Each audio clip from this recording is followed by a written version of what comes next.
Welcome back to another episode.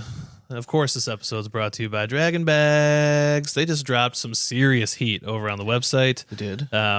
So yeah, if you haven't seen it yet, why don't you just put your little fingers on your keyboard or tap, tap, tap on the phone and go over to dragginbags.com and see what we're talking about. Drop code BIGASS12 at checkout. It's going to save you money. So head over to Draggin Bags right now. Pick yourself up a sweet new set of bags today. Can't say enough about any of them. The designs are sick. They're always top notch. Come on now, it's you got Draggin, a little Maddie King coming out there in some of the design, but you got his Draggin out there. You know, he's lingering it out to the world. It is. But I love them. So head over to Draggin Bags, see what we're talking about, and just pick one up. Drop code BIGASS12 at checkout. Save that money. Trust us. Welcome to the Big Ass Cornhole Show with Sean and Dane, the host you know, talking cornhole life and random fun. Grab a beer, let's get it done.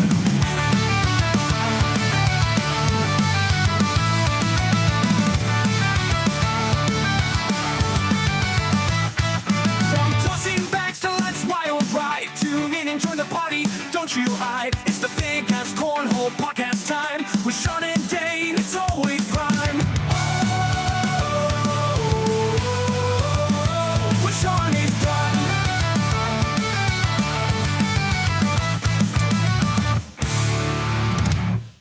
All right. It's restarting. Welcome back to another episode of the Big Ass Cornhole Podcast. Sean and Dane are with you as always. What's going on, man? What's crapping, brother? Nothing, man. It's, Just happy Monday. yeah, beautiful Monday. First day of the work week is done. I said beautiful for who? Dude, it was busy too. So all right, so a lot of stuff to get into. Before we get into all that, Dane, let the folks know what we're sipping on tonight in our favorite segment called What You Drinking? What you drinking? Honestly, I had a steady diet of some beers last night. Primarily White Raja was over at I love that, man. the father-in-law's house, so enjoyed some of those. I had some mango Rajas when we were out the other day. We did. We'll get to The that. brew kettle got some premier stuff. So yeah, tonight's just water. It was a heck of a work day, so just catching up, Yeah. hydrating. Yeah, I'm trying Nothing to wrong with mentally and physically prepare for St. Patrick's Day. We got a big couple Clean out days the coming system. up, like St. Yeah. Patty's Day, some days at Disney. You know, we gotta be on my prep, and it's adult Disney, so like, good Just lord, different. Yeah, the livers are gonna be struggling a bit. hits a little different. All right, well, we have more audio gold planned for you all today. We're going to recap the results of the South Carolina Interstate and the Indiana Interstate events. sir. We're going to update you all on the best of the bags drama and all this stuff that's going on. The Final Four matchup from the East bracket and the Final Four matchup for the West bracket, if you're hearing this, are already rounding out or will be completing today. And then finals are going to be... We're going to do the finals next Monday. Yeah, But then we're going to get to the finals through this week. So there'll be one more round of voting this week, and then finals will be Monday. bingo, bango, bongo. Oh, yeah. Let's So- go. And then we have, of course, a dramatic reading. And then we're going to be joined by owner of Cornslingers Bag Co, Mr. Dylan Ledbetter. I love it. Yeah, It's a fantastic episode. But before we get into all that, we're going to let you know what's going on in our lives in a segment we call In and Around the Hole. Are you too good for your home? Answer me! So how was your week? it was good. I played cornhole. Nice. Went out to Thursday blind draw again. It's like the one day for some reason that I'm not working late and stuff, so was able to sneak out there to teams and What play time a does it nice start, blind draw. though? Starts at 7. Yeah, damn, it's almost late enough. Yeah. Okay. So yeah, I mean, I went out there and just, good group of people, man. Just One a of chance these to throw and- weeks I'm going to go. Yeah, I mean, honestly, it's like good group and just fun to throw. Like, love seeing Eli Stevens out there and stuff. Like, Oh, yeah. he's always an OG. So shout out to Eli. But yeah, honestly, still threw pretty well. Nice. Like, not complaining about Did you my guys game just at throw in all. that little banquet room in the back? Yeah. Okay. Yeah, there's 3 sets of boards there. Yeah. There's I don't know, only 16 people signed up. I but kind of like those. Yeah, atmospheres honestly, a little bit. Yeah. I was out and it did suck because we had to buy the first game, so we had to wait a while for our first game. But then it was just one after another, and we ended up going 3-2. Who'd you play with? I'm I'm sorry. I so always bad do with the this. names. Every week. I've seen him around before. Okay. It was funny though because he was up there with his mom, showing her yeah, this is stuff I do. He's younger 20s and Oh, stuff. okay. Just brought her out to see the blind draw and stuff. But he visibly got nervous whenever she was watching him throw. Really? Yeah, Oh, and okay. he's not the first. I've actually seen many guys do this. Like, they bring a wife or their mom or something, yeah. just like check it out, and like, yeah, makes you nervous. So he was struggling a little bit. Then he calmed down, started throwing a little bit better. Yeah, we got some Vicks in there, and again, I'm not throwing bad. Like, No. I felt like I maybe had like one bad round, maybe two bad rounds the whole time, but like, The problem is when we play together, I suck. So it's like, it's bad. yeah, I mean, I don't know why. I just don't watch throw you just anymore. light it up with everyone else, but I want to. with your own flesh and blood, man. Like, again, Struggle. warmer weather is on the horizon. Yeah. When it's warmer out, I'll get out and throw more. But just right now, I just don't have time. Yeah, so I mean, so that was Thursday. Not to rub it in, but yeah, got to play cornhole. Sweet. You're jealous. Friday, you and I had a little adventure. We did. Headed out, little late night golf action. Like, hit the sim at Brew Kettle. It was more just like a chance to get some swings in. Like, the sim's not horrible, but it's not the greatest either. So like, No. Yeah, it's just not like the best like facility. It's not the best mats you're hitting off of, Yeah. but it's okay. I mean, it is what it is. I just to want me, to it's just just reps. easy. Yeah, exactly. Easy way to get some reps. Like, just almost finished 18 holes. We were one shot away. They shut it off on Sean, literally on his final shot To tie. to tie it up. So we're counting it as a tie because I made the putt, I guess. Well, you'd have had to make that chip to tie me. Yeah, exactly. So Yeah, I mean, because I didn't get to hit birdied it. out. I didn't You get to hit would it. have. You would have had to make I that chip. didn't get to hit it. So I mean, Yeah, I mean, just saying. I get it. I'll give you the tie. It's fine. You know, I mean, I don't know. I was. take what you can get. I feel like I was inconsistent. Like I needed to get out. Like my wife was working Saturday and Sunday. I knew I was going to have the kids. I wanted to try to do a whole bunch of stuff. So I knew I Yeah. wasn't really going to get to swing at all. And I wanted to. So that's why we were looking at a few of the nicer simulators in the area, but they're all kind of booked up. Like Mm-hmm. it's kind of the time right now. It's just like they're all kind of hitting off. So got to plan ahead. So now that we're here in the safe space, I did keep something from you that night when I first arrived there because Okay. I got there a couple minutes before you. Okay. And you know, that table that was there, Yeah. that was on the sim. Yeah. Yeah, that dude was MFing the waitress for kicking him off the sim. at Oh, 9. really? It was yeah, and like he was like staring at me, and he's like, "Well, he's the only one here. Like, he doesn't have the group here yet." Meanwhile, there's a solo guy on the other Yeah. sim doing exactly what we were looking to do, just literally go up there and get some swings in. So yeah, he was a little salty, and then finally his wife like put him in his place. But I didn't want to tell you in that moment because I know you. Oh yeah. You would have like given the dude daggers, Oh, yeah. like death glare, and I'm like, you know what, the Cavs game's on. We're getting the sim now. Like, I'm cool. Like, let's just kick it. I mean, I reserved it. It's not Yeah, like I mean, it was just funny because like he looked at me and I'm like, bro, like it's reserved. Like at apparently he thought he booked it for the night, 9. Oh yeah. but he only booked it for 1 hour. Yeah. Well, that sucks. Yeah, I'm like, first off, why are you taking your wife and kids out to dinner at 8 p.m.? Yeah. Well, all of his kids were older, but like still, like you guys are going out to dinner at 8 p.m. And Yeah. they're They gonna- all want to go sit there hit and a watch dad golf hit sim? golf. I know. Right. Yeah. Yeah. So it was just very strange, but yeah, he was a fiery little guy. But yeah, his wife like snapped it on him though, and she's like, "Will you just shut the fuck up?" Like it was pretty funny. And he's like, "All right, fine." Yeah, I mean, I don't know.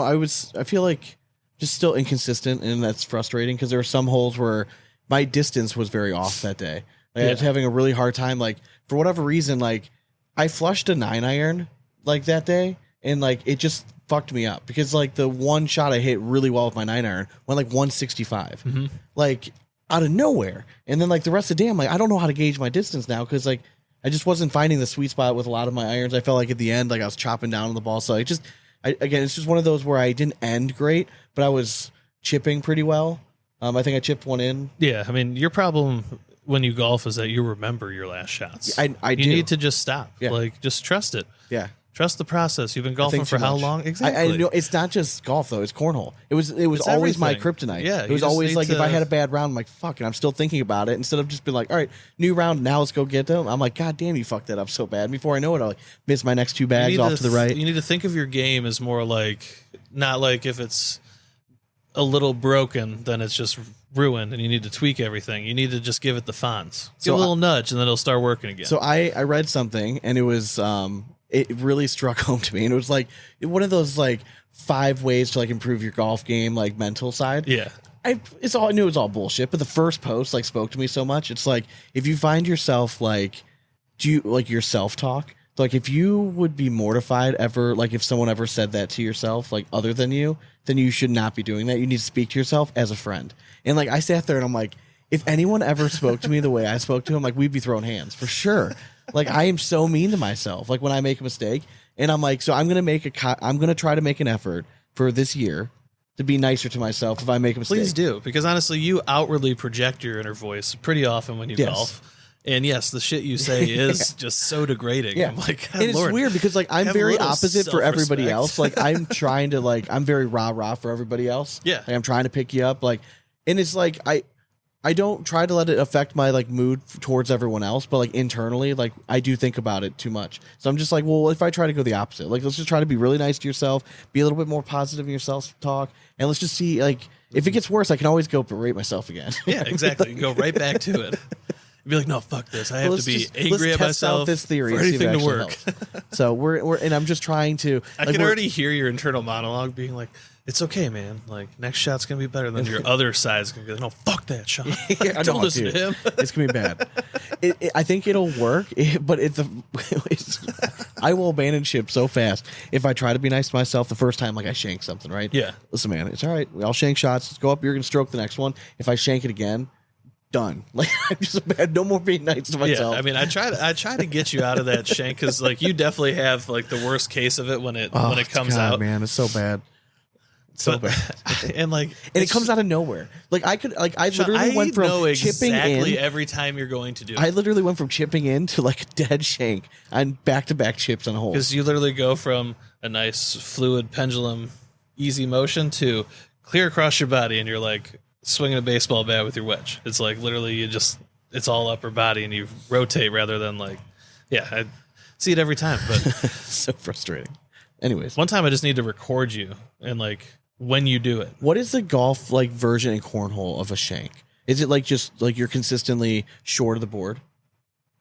Yeah, or just like I think it's more just all over the place. Okay. Yeah. You know, like you're short, and then you side rail one and then you put one off the back, like it's just the yips. It's all the yips. Yeah. I mean, that's literally the same thing. I mean, professional baseball player Chuck Knobloch, like literally had the yips, couldn't throw a ball from second base to first base. I know golf is very mental, but I would say the physical skills required for golf are way more than something like that is required in cornhole. Yeah, for sure. But I would say cornhole in that aspect then is even more mental than what golf is. Yes. Because you don't have to rely on so many physical skills, but the mental, and I'm like realizing it. So like next time I go to play in a blind draw, I'm just gonna be nice to myself. Yeah. Go and truly have fun because you do like doing it. Like that's the whole reason like you go out and still throw when you do any chance you can get. It's because like you still like this stuff. Yeah. I mean, I've never seen a golf blow up as big as I've seen a cornhole blow up. Like where people all of a sudden in cornhole just literally cannot put a bag on a board. Yeah, right. And I've seen it happen many times. Happened to me in TCL. Just out of nowhere, all of a sudden, like not just you. I'm talking like no, in I the know, general public. I know, but like, I'm saying like, I can definitely speak to that. On a golf course, I feel like people have bad rounds, but it's never like an implosion where they literally like have not been able to get a ball off the ground or anything. The first time I ever really got nervous. Now, the first time we went to like a regional, a little nervous, just didn't know what to expect. But the first time I really got nervous was when Christine Papke and Mike Pfaff, and I played with them in like that Crew Cup like tournament or whatever. That was the first. Now, first bag I stepped up, put it right in the hole. Second one I stepped up, and I went long on the board, and I fell apart. Like could not figure out distance after that. And it was at that time I'm like, oh man, like your mental game is still terrible. Like, all right, well at least it translates to all games. Christine, you know what I mean? It's not just teach me. Yeah, God bless it. So, but yeah, so. Wife worked all weekend. Yeah. Saturday, took the kids we were heading to the Children's Museum. I was trying to push them, like, Logan's been into dinosaur. I'm like, hey, let's go to the Natural History Museum.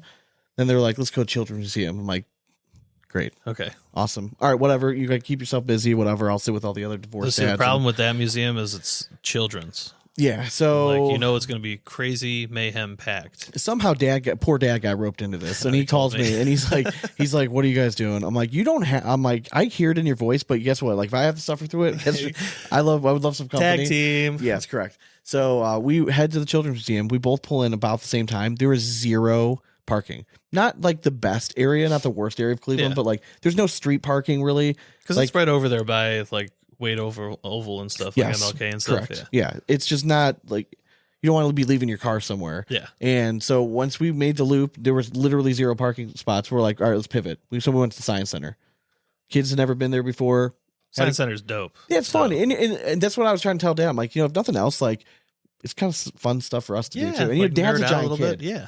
And that's little we've talked about it. experiments and We've talked stuff. about this before. Like we love our dad, but he's a wanderer. Yes. So trusting him to watch a child, little nerve wracking. A little bit. So like we would split, right? Like I'd have Logan or I'd have Nora, and I'd look over and I'd try to find my dad, but he's impossible because he just like a little kid like wandering around. And I find dad, and then it's always somewhere, and I'd be like, "Where is the other kid?" And he'd be like, "Oh, they're right there." Yeah, He'd he's find like, him, look around like, you're blind dude. and deaf. Like, Oh yeah, then he let me know. He's like, "Oh yeah, I broke my hearing aid." I'm like, dude, like you gotta let me know before, not like as we're leaving, walking out to the car. You know what I mean, that would be great. Like, great information to have. so you can hear. Yeah. So, but like my kids know how to manipulate my dad, which is crazy for me to watch because they'll go to the gift shop, right? We're just killing time, right? And they're standing there, and Logan seems like this spaceman helmet, something he does not need in his life. But he puts it on. He thinks he looks all cool. And my dad's like, "Oh, you want it?" And I'm like, "No, he doesn't want it." Because like, I'm like, so I step up and my dad's like, "Well, I'll buy it." I'm like, "Oh, well, good. Yeah. If you want to buy it, like by all means." But it's like, I always tell him like, you know how to say no, right? Like I know for a fact, you know how to say no. Cause I heard it a whole lot growing up.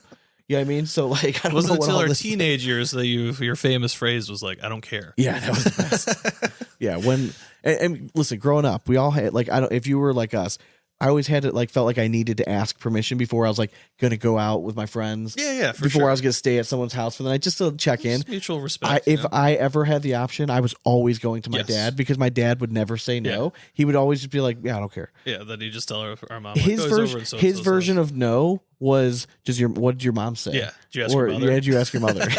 He knew what he was doing to us. Yes. So Like, no. yeah. We'll ask your mother, and then she'll say yes or Yeah. no. I'm like, damn it. Yeah, and then Sunday did nothing. Just kind of hung out, just did laundry, all the housework. I finally took my Christmas lights down. Oh, dude. Big day. Big at day. you, man. Christmas Only lights 2 are months too officially late. down. Listen, there was not a foot of snow out there, and it was somewhat Sean, reasonable. there was so. not a foot of snow out there like 3 weeks after Christmas. Yeah, I know.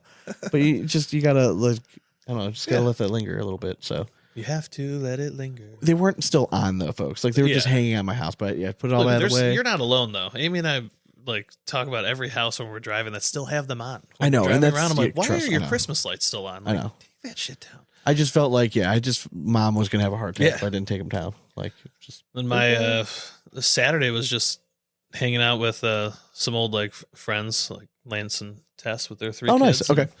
And, hung out with them. It's just so funny, like seeing all of our friends like different parenting styles and stuff, because they're very much just like when friends are over, kids leave us the hell alone. And dude, they set a timer for 2 minutes at like 9:30, and she yelled over to the kids, "Hey, when this timer dings, brush your teeth and go to bed." It dinged and boom, they were upstairs, rushed asleep within like 10 minutes. Unreal. I was like, holy shit, like that can happen. I always remember fighting it, but it was just funny. Like, I'm praying my kids to sleep now. I'm still wearing my pee pants right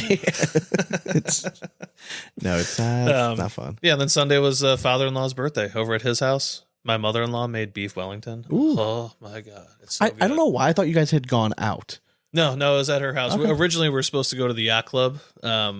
Dude, it sounds so douchey when I say it. It does. But It's just like all my right. father-in-law's favorite place, and he pays for it, so why not use it? And, Yeah, of course. they apparently the brand new bridge going into the yacht club, because it's on like an island. Yeah, it's closed. Right? They had to redo it. They just did it over the summer, and apparently they did something wrong. So this thing started collapsing over the canal. So they had to gut God it, and bless they're shut down for like 3 months. That's rebuilding crazy, it man. and shit. Yeah. So Imagine like that was your job. yeah, and the sad part is like they laid off 90% of their staff, and then like they have like the bartender and stuff working there still in case people come in on boats. I was gonna say, like, how do they even get there then? Exactly, they come in on boat. That'd be kind But a lot of people just can't get to their boats. yeah. Which again, like it's a good time for that to happen. Like, Yeah, at that's least true. it happened now, not like they already waited a full freaking summer. They had No, to that's go true. park it somewhere else. But yeah, it was just kind of funny that like happened again. yeah, I could. That would suck. They're sailors, all right. They're not bridgers. Yeah, no, I All get right. that. I get that. Did you happen to see that post that Zach Stickney put up? Where his Possibly. like he was at an event, and I'm not sure what event it was. I think it might have been like one of the like interstate events, but someone apparently like got into his car and cut open and shredded cornhole his bags. Yeah. So like I don't know 100% behind this. Like I know some people were saying that it looked a little suspect because someone cut the seams of the bag. I mean, I don't know. Like I don't know anything about like I don't know what they were searching for. I think it was a tweaker thinking that there was drugs in there. Yeah, and it might have been the easiest place for them to cut. Of course, they're going to cut there thinking, oh, they're going to have drugs in one of these kid bags. doesn't like, need what the hell are that kid these doesn't things? need new bags. Like he was a former pro. Yeah, I mean, like he can get bags. Like that's not. Yeah, like, it was just an the issue. principle. Like, who the hell just cuts bags and leaves all the shit there? Like, It was kind of weird. I'm like, telling you, you, know what I mean? I bet you it was a tweaker, like somebody that just thought that. Like they didn't know what cornhole was, and they just like happened to be able to. I open hope a door so. and You do would it. hope that it's not Yeah. like somebody in the community that was like mad about like losing. Like that just seems like it's a little. That's a step Yeah, far. and like I mean, if you do that, how childish! That's like buying bots in a free competition. Yeah. Well, like was to anything sabotage else? it. Yeah. Like unreal. Was anything else taken? Yeah, I mean, like exactly like, and it didn't sound like anything was. He said everything else was in there. you so, figure like, someone's tweaking. They might be like, "There's diamonds in here." that's what I'm saying. Oh They're my probably God. thinking like. I'm They pick rich. it up and they're like, well, "What the hell is this thing? There's probably drugs in here. These feel like crack rocks." Like thinking that it's like a big like drug mule or something. Just Correct. putting them in cornhole bags, thinking he struck gold. No, It's like that Phil from the Gen 2 kill shots. Like that Oh, yeah. rocky, chunky stuff. Oh, yeah. Like, oh man, Stuff they that- would have gone nuts for that. yeah. It was a big hit in Michigan. Yeah, this is some Breaking You know what I'm Bad saying? stuff here. All right, it's that Blue Dream. Let's go. For sure. So all right. So speaking of best of the bags and bots and all that stuff. Yeah. We had quite the eventful Just wanted to few segue days into it. after the last time we recorded. So I guess by the time Wednesday happened, it was I can't remember exactly what day it was, but we had to disqualify gnarly bags. Yes. Because we started seeing bots pop up, and I reached out to Jimmy, who's the owner of Gnarly, and I'm like, listen, like I see a lot of bots are dropping on their post. I'm not accusing anybody of anything. I'm just letting you know that we're gonna try to do the best we can to deduct. Yeah. He openly admitted that he's like, I actually paid to get it, and I'm like, what? And he's like, and if you guys didn't catch me, he's like, I was gonna publicly admit it Yeah. and just use it as like a marketing tactic. So he's like, I know it's shitty, my bad, but like I should have maybe I was pissed at first only because he was a former like in quotes sponsor of the show. Yeah. And then if you're going to do that, at least maybe fill me in a little Exactly. bit. I get the whole like, all press is good press. Like get your stuff out there. But the problem, I don't know what's going on, but that just opened a floodgate for something else going on because I don't know if that triggered something. And now on all these posts, we are just getting bots just like dumped in and it's always like a nice round amount. It's like it's like chunks of 50. It Yeah. seems like they come in at, and most of the polls were getting like 350 to 400 votes. And I think it might be one person. And I don't know, like, and that's the thing. It's just, we did not disqualify any other team or company for getting bot votes because I'm not going to disqualify you unless you prove it. Because then how easy would it be for someone just to hop on, pay $3 for 50 bots, have them vote for your favorite, they get disqualified because it gets too messy. So instead, it sucks. But I will go through and I'll count how many like fake profiles there were. And it's easy to count too because for the most part. they come in lumps usually. So It's still a pain in the ass. It is, yeah. And we'll combat it. We're gonna try to revamp and figure out a new way to do the voting next year. But again, like then we kind of take a hit. One of the bonuses for us doing this, like we don't make any money, but we get a lot of followers. Like we got a lot of traffic to our page. Like it's a big time, like for us, like this promotion, not just for bad companies, for us. It's hard for us to take it off our biggest platform and do it. But if people are going to ruin it doing this, I don't love the idea of creating like this private group where people vote. Like I just think that's dumb. Like it's not. It's like it's not stopping anyone from. This is mass promotion. Like this is supposed to be everyone sees it. So it might just be one of those things next year where we just do the same thing. We just eliminate the bots, and hopefully, if they see that we're just counting them out, they're not going to get them anyways. Then who cares, right? And maybe people learn their lessons because we didn't really have that issue last year too much. It didn't seem. No, it was like once or twice. I think last year would have been the perfect year to do it. Yeah. Because there were so many people from the Hmong community voting in that like they could have just blended in. You would not have really noticed. Yeah. Until you like clicked in and saw everybody's profile and stuff, but yeah, So- it's I don't know. It's shitty. I like in my heart of hearts, I think one person is doing all of this. It seems like just it to probably. be, petty and a little bitch. So, if it is one person, just don't ever say a word about it to anyone because it'll come back to us eventually. I'm sorry, but we find out about everything. So, Hetty, did you see the Rocket Bag Awards that they gave out? Oh yeah, Dude, it those was are like, funny. yeah, you need to go back to the post where they lost. The post that Rocket Bags lost, you have to go back and look at it because it's really funny. Like he did like this whole he gave out 3 awards, and called out directly like certain individuals. Pretty funny stuff. So yeah, I mean I'm here for it. I read it when he posted it. Like it's funny. Way too good. A lot of people take it too serious. Again, I'm not a fan of it being more work for us because like it is already work. Yeah, and like of course we do it at the worst time of year for me. Like I wish I could be more help, but like I can't. My work days are just. I've been fortunate that I've been now. trying to rearrange my schedule so that like I'm done by like 11:45, so I can like make sure. But it doesn't always happen. But this is supposed to be simple, like pull it up and just post the winner and move on. But like now it's become this whole like song and dance with the bots and shit. And like it comes down like, is it worth it? I know we gain followers and shit from it, but I think if we have to move it from the platform, it's not worth it any longer. The bots don't bother me as much as when people are openly accusing me of somehow cheating. Yeah. Like that really bothers me. I'm saying, like, you think I have time to care about this shit? Like the amount of shit that I got from, I'm going to call them out, OTT followers, like was ridiculous. Yeah. I've done the voting the same fucking way, and I don't care what your screenshot shows. And I'm sorry mine came at like 12:06 because I'm trying to close down 8 fucking brackets at once. Like it just doesn't happen. And they were all close. Yeah. But don't be mad at me because you guys were not going to go further in the next round. You just weren't. You guys have 4,000 followers on Facebook. You guys got less than 400 votes. So let's be mad about not getting enough people to vote. Yeah. How about that? Like it's just that really pissed me off. Like those are the only things that kind of bother me. If people want to be an asshole, dump bots, whatever. I can fucking count them. Like you know what I mean? It's just taking time away from my day. Whatever. I'll live. But when people are attacking like our integrity, I've said 1,000 times, I don't give a flying fuck who wins this competition. This is a platform for bag makers to promote their shit, gain more followers, and let's just have some fun with it. If we honestly cared and we wanted to manipulate it in any way, Draggin Bags would have won. 100%. They would have beaten AAR. Yeah. I would have manipulated. I didn't even share the post on my page, on my personal page, just because I didn't want to be accused of anything. Yeah. So let's just squash that now. Again, we don't care. We're trying to run as fair of a contest as we can. But it is getting to the point where, like, yeah, I mean, is it worth it anymore? Yeah, it's just fun.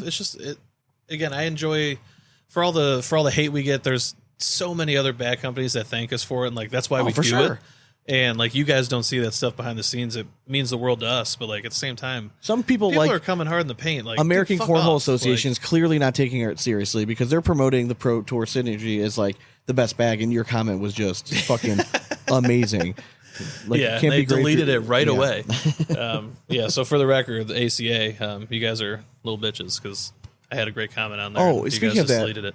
I mean, this is a weird segue. Not speaking of little bitches, but like, congratulations to Jeremiah Ellis on his new sponsorship. Big deal. That. Yeah. Yep, sponsored by Nair. Yeah, so that's a big deal. And correction, I thought it was Nair for men. It's just Nair. I get it. You got to go with the OG stuff. Yes, the OG. Don't mess around. You know, bigger name anyways. He's going for smoothest legs in the game, so we get that. All right. Final eight. So right now, I'm looking at the matchups, and we have the East bracket going right now. Swag Bags pulled off. I mean, they've shown improvement every year. Yes. I just didn't know, did they have enough of like the oomph to really get them past one of the big boys? They proved it. They pulled the upset. They win over BG. I loved it. That's huge, right? Hell yeah. And it really wasn't like, now again, BG wasn't really out there promoting it. Yeah, I think I didn't see it. Did any of their pros ever share that post? Or no, I saw Rich did. I have a feeling that in their BG Facebook groups, they're like, listen, if we win, great, but like we're gonna do it without like really getting involved this year. A little bit of that like pisses me off, a little bit, just because it's like, oh, you're too big for this. Like, no, like this is when you're supposed to show up and show out. Like to me, it's not like a great look when you lose a swag. Or do they forget they make cornhole bags and not pickleball paddles? I know that they would follow it, and I know that they're competitors too. But I don't know. I just thought again, like it would have been fun to see everyone get the full effect of like everything. But again, swag's tough to beat. Like they're winning their matchup right now. I just think like to me, it's you won it last year by tossing your weight around. Like you could have easily just dominated again, but chose not to. So it is what it is. You don't get to say back-to-back champs. And, Sucks to and suck. Swag was like, it was one of those matchups where they're facing one of the two ACO teams left. They're facing Average Joe's, the H1N1. I didn't know what to expect because Average Joe's every round just keeps doing enough to move on. Yeah. Like it's seriously like they're getting every person from like their New York location, everyone's cousin and mom, and it's like how many like you want to talk about fake votes. I mean, you just see all the Italian vote names like just running down the list. It's like watching an episode of Sopranos. Like watching, I mean, seriously, it's like Julia, Cecilia, yeah, right. It's crazy.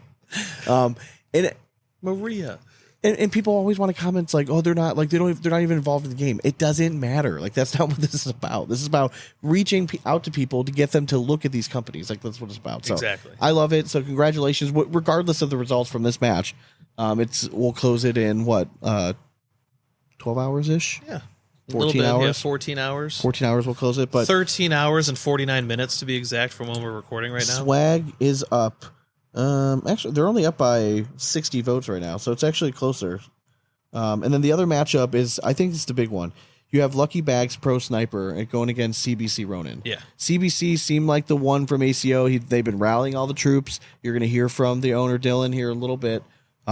It took it seriously. Like they want to try to rally it, and they've watched the contest before. Yeah, they see that you can't be a little guy and go in against Goliath and win it. You got to band together. So they've done a really nice job of trying to bring it like as an ACO like family feel and all voting for each other and promoting all the posts. And I think that's admirable. So it is. I mean, I think ACL big guns lose votes because of that because there's so much hate toward other companies sometimes.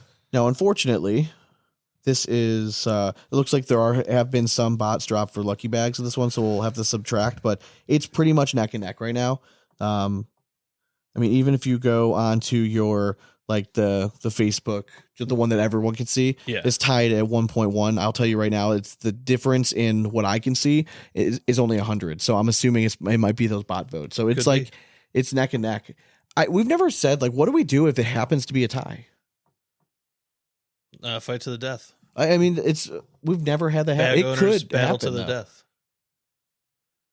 God damn, wouldn't that be sweet if we can somehow fly Hennessy somewhere? Yeah, exactly. And Dylan somewhere, and they meet and they play live stream battle royale. Yeah, God, that'd be sweet. They were talking about playing a match for charity. Yes, and Hennessy's pretty good. He is. Yeah, he's like I've seen him play before, and he does very, very well, like in open events stuff. So he's pretty good. So tomorrow's matchups, we got the West bracket. Brotherhood looks like the team to beat. They do, yeah. I mean, Ultra's been doing very strong. Them to put a big foot forward. Ultra, again, this is where I feel the Ultra hate coming into play. You think so? Possibly. Who are they going up against? I'm pulling it up right now. Sorry, 1 second. West bracket. They're going against AAR, so that's going to be the interesting one. Yeah. I think that the Ultra hate probably comes out a little bit more. That's what I'm saying. I think more people are just going to click on AAR. You got a little bit of past.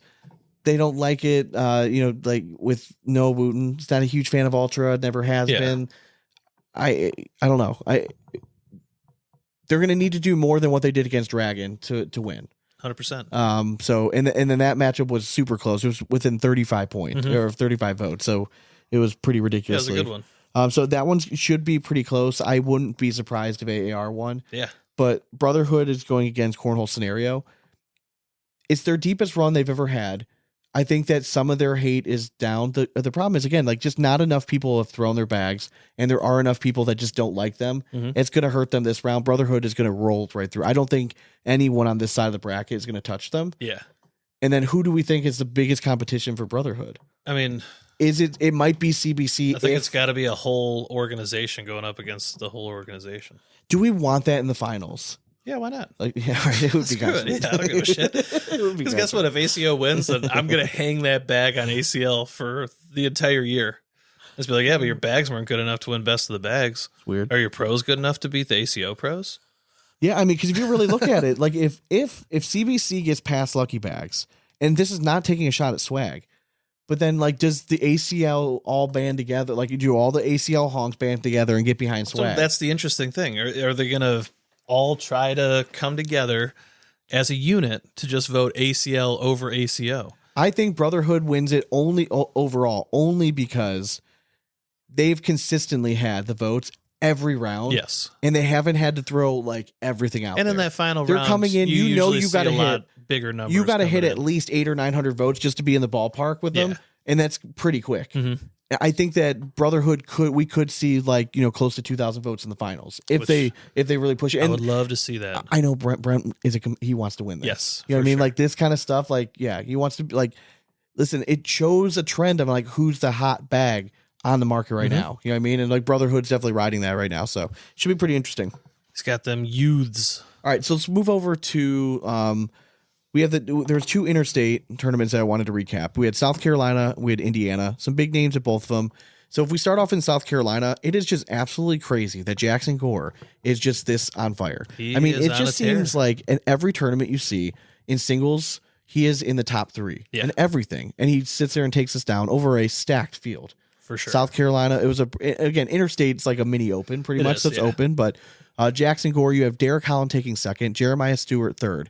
You have Josh Quinn 4th, Josiah Aragon 5th, Devin Harbaugh also tied for 5th, Colby Shearer at 7th, and Jamie Graham at 7th, Jacob Gore at 9th. I mean, it's just pretty. And I want to note too, like Devin Harbaugh and Jamie Graham, they both must have lost early because they're 6-2 for Jamie Graham and 5-2 for Devin Harbaugh. So they had to battle back. So it's good to see that. Yeah, I wish I would have pulled up the bracket to see who he lost to, but I'm assuming it's probably they lost to Gore. Yeah. Or Derek Holland. Yeah, one of the two. But yeah, it's just loaded talent. I mean, Jackson Gore, though, right now, if he continues playing as well he is, not only is he putting himself in position to be like breakout player of the year kind of candidate, but like MVP. Yeah, like he's just like having that much success right now. So yeah, this guy is interesting to me, Josiah. Yeah, rookie this year. Does decent well in this tournament. Is that Diaz partner? I think so. Yeah, and I mean, just a good approach to the game. I think he's going to be a sneaky good rookie to kind of put on your radar for maybe a surprise like little nod at the end. Yeah, and I wonder, is this going to be the beginning of Devin Harbaugh, like where we're just going to see him more? I think so. I think he's going to start rounding into form because I'm pretty sure Jeremiah told me that like him and Devin, like from opens from now until the start of the season, like now they're rolling. Yeah, I mean, this is honestly that's how pros need to approach it. I kind of agree. Like, give yourself an off season. Exactly, like, you're allowed to have an off season. Go recharge your batteries, be with your family, like do what you need to do. Devin Harbaugh's been around. Yeah, and you know that you're going to have to go do business at that point. If you're a pro's pro, you'll be able to step up and do your business. Yeah, correct. I'm not saying you're going to win every tournament, but I'm not you saying go up in place where you guys all. Exactly, like you're still getting your reps in when you can. Yeah, but correct. I think there is a time when some of these guys you see a vast difference between seasons when they just overplay. Yeah, and I think if you take that little bit, sometimes it helps. So in doubles, we have, his name among the top again. We have Devin Harbaugh and Jamie Graham. They take down Derek Holland and Jordan Power. Just first of all, 2 really cool teams. Yes. Just to get to see in Interstate, get to play together. Listen, we think Jeremiah and Devin Harbaugh would be scary. That would be a very scary team. It would be a very scary team. Yeah. Which team would scare you more? Just Jamie Graham, because I mean, no offense to Jeremiah, Jamie's been doing it for so long. I agree. If you're talking about just name power, the dude just shows up and just seems to shit excellence like on a more frequent basis than most in cornhole. So yeah, I mean, yeah, correct. He has he's one of those few players that like Matt Guy has. Like when you step up against him, like, oh shit, I'm going against. Now, what if it's Jeremiah and Jamie? I mean, I think that's just polarizing for both sides. I think that would be. But again, like I think Harbaugh's name means more just because he's been around longer and he's been good for a long time. Jeremiah had a phenomenal season last year, but if he has another really good season, then he's right with those names, right? But you just gotta back it up. Like you can't just be that one season. Etched into the lore of the ACL winning the MVP, whereas true. Devin Harbaugh, very true. I mean, we always say he's just the bridesmaid. No, I get it. So I'm just talking about just name power though. Yeah. Third place, another team that again they just play really well together. Apparently, we had Chad Hunt and Tommy Slicker. Fourth place, we had Jeremiah Stewart and Tyler Watts. Fifth place, we had the Gore brothers. Yeah, it's nice to see them starting to round into place a little bit. I just don't know what to think about them. Yeah, I mean honestly, 2 and 2 is tough to swallow. But then you look at the other names down there. Like you also had like Matt Wilson and Colby Shearer, just not quite put it together. Jackson Remick and Josh Quinn. Guys that are ranked fairly high, and Yeah, they just didn't have their best day. It was so. weird not seeing Remick and Hammond playing with other people, and they were both at the same time. It was just a little different. I mean, again, maybe it's just a chance to play with. Oh, for sure. I'm sure it is. Like, It's just, most of the time you see their names together. So, and then in the Indiana Interstate Open, probably wasn't quite as deep as South Carolina, but they still had some pretty big names. Mark Richards goes 7-0 on the day. He takes down singles, and he beats Adam Hissner, who went 6-2 on the day. We had Brent Katschke. I'm trying not to butcher these names. Anthony Mayball in 4th place. Charlie Vanderstaal. Sorry, it's a little small. In 5th place. Tony Pena in 5th place. I think it's Vandersdal. Vandersdal. There it is. 7th place, Jason Christ. And also tied for 7th, Steven Bernasset. Like seeing Bernasset out there. Again, like you would expect him to be a little higher, but again, it's still rounding into form and you also see I'm assuming that these little numbers here, is that their state rank or something, or like? I think that's probably the seed that they were going into this. Got you. Okay. They probably did rounders of some sort. I think I'm not really sure. Because that'd be surprising too, because all of these pros here, it's got to be like your local points or something for that area. Probably is what I would think. But Mark Richards really good. Adam Hissner is really good. It just has that feeling where Mark Richards just found it again. Dude, he got married. Life is good. Like he's comfortable. He doesn't have the stress of all that stuff going on in the background. Yeah, he had time to really settle in and lock in. He's gonna be fucking trouble. He's gonna be trouble. Year. Yeah, and I'm here for it. I want Mark Richards back. Like I know it's early, but like I will have money on Mark Richards winning singles without a question. Like I think he should be the favorite going in for sure. Like I'd be kind of surprised if he wasn't the favorite going in. Yeah, and honestly, like him and Tony Smith, I'm gonna put money on them too. Because why wouldn't you? Correct. Adam Hissner and Mark Richards decided to cheat and pair up, so they won doubles. They beat Brandon Babilia and Kevin Marsh. I honestly thought that said Bobby Bonilla. So Brandon is like an OG, like been around for a while, phenomenal player. He's been on ESPN broadcast before, like really good thrower. Steven Bernasset and Philip Lopez Jr. are looking to build some momentum off last year where they were just so close. They just would take second in the bracket every time. This time they take third. So, but again, you like to see them tear up. Like they just seem like they fit. Yeah. Their style, how they play, the bag choices, and just another year together. There's a reason the Titans signed them again. For sure. I mean, like they're a very solid team. Very solid. Very, very solid. All right. We got a dramatic reading. Dramatic reading time. Sure is. In a world where bean bags have brought men to their knees, social media serves as sanctuary for keyboard warriors. Time for the dramatic readings.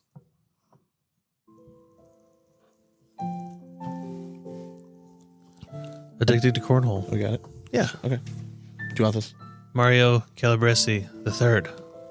No, because I can zoom in. Oh, whoa. Whoa. That's really zoomed. That's very, let me very zoom out a little bit. There you go. Okay. Drama begins. That would have been nice for the results too, asshole.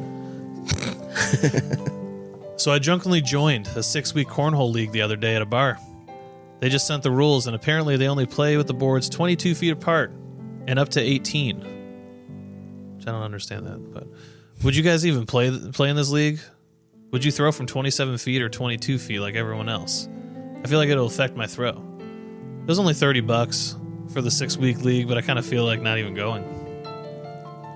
So, do you play for 22 feet apart? Yeah. And instead of 21, they played 18. Oh, I get you. Up to 18. Gotcha. Okay. I would just say if it's just, I'm not so much of a purist. I would be like, dude, I'm going to be you should be balling out 100%. At 22 feet. Yeah. At 22 feet, like you should be like this. It should be like you're walking around like a display and they got boards out. Like, you know what I mean? And you're just sitting there it should be, you should be dominating from 22 feet. This is the length I was born to play. My goal would be like, I hope they ask me not to come back ever again. Yeah. Because I just dominate everybody. For sure. From 22 and honestly, feet away. like, I think throwing's throwing at this point. Like, if 22 feet is going to affect your 27-foot throw, like, then I don't know. I think you're overthinking it. Yeah. What if you become like what if you become like the Jamie Graham of like 22-foot cornhole, just to like dominate this bar league? Bring your mini bags and play with those. Yeah, right. Just have fun with it. Again, if it's just a bar league, I wouldn't like. No, I'm gonna stay. You're gonna look like a douchebag if you're like, I'm gonna throw from back here. I'm too good at cornhole. Yeah, exactly. Just I play at my be local. Be an ambassador for the game. go play in this thing and tell guys about like actual competitive stuff. Yeah. Maybe you'll get 1 or 2 out there, and that's Yeah, how we grow the correct. game. But for you, do you enjoy the bar? But if you're Clearly you enjoy the bar if you're willing to sign up for a 6-week cornhole league at it. So if why you're a not just single enjoy guy the time? though, like that has to work as a pickup line, right? Like the chicks are just gonna start flocking if you be like, well, I'm gonna throw for 27 feet because like I play at regional Yeah. tournaments. You just I've been to an open event. Yeah. You know what I mean? You just I hear once threw against a guy named Mark high heel Richards. Does that shuffling turn you over on? to you? Yeah, Yeah. it's like, does that turn you on at all? So yeah, me either. the So- Mark Richards. I think just have fun with it. Just have fun. Like just embrace it. Like if it's 22 feet, you should probably be pretty good at it. So winning's fun. So just have Exactly, fun winning so- and don't tell anyone that you play otherwise. Just be Or like, secretly, are you just nervous that you'll lose because it's 22 feet, and you don't think you can hang your hat on that either? could be that too. Could be that too. You never But- know. So yeah, Great drama. always the best. You want to cue the rap horn? Sure. Do it.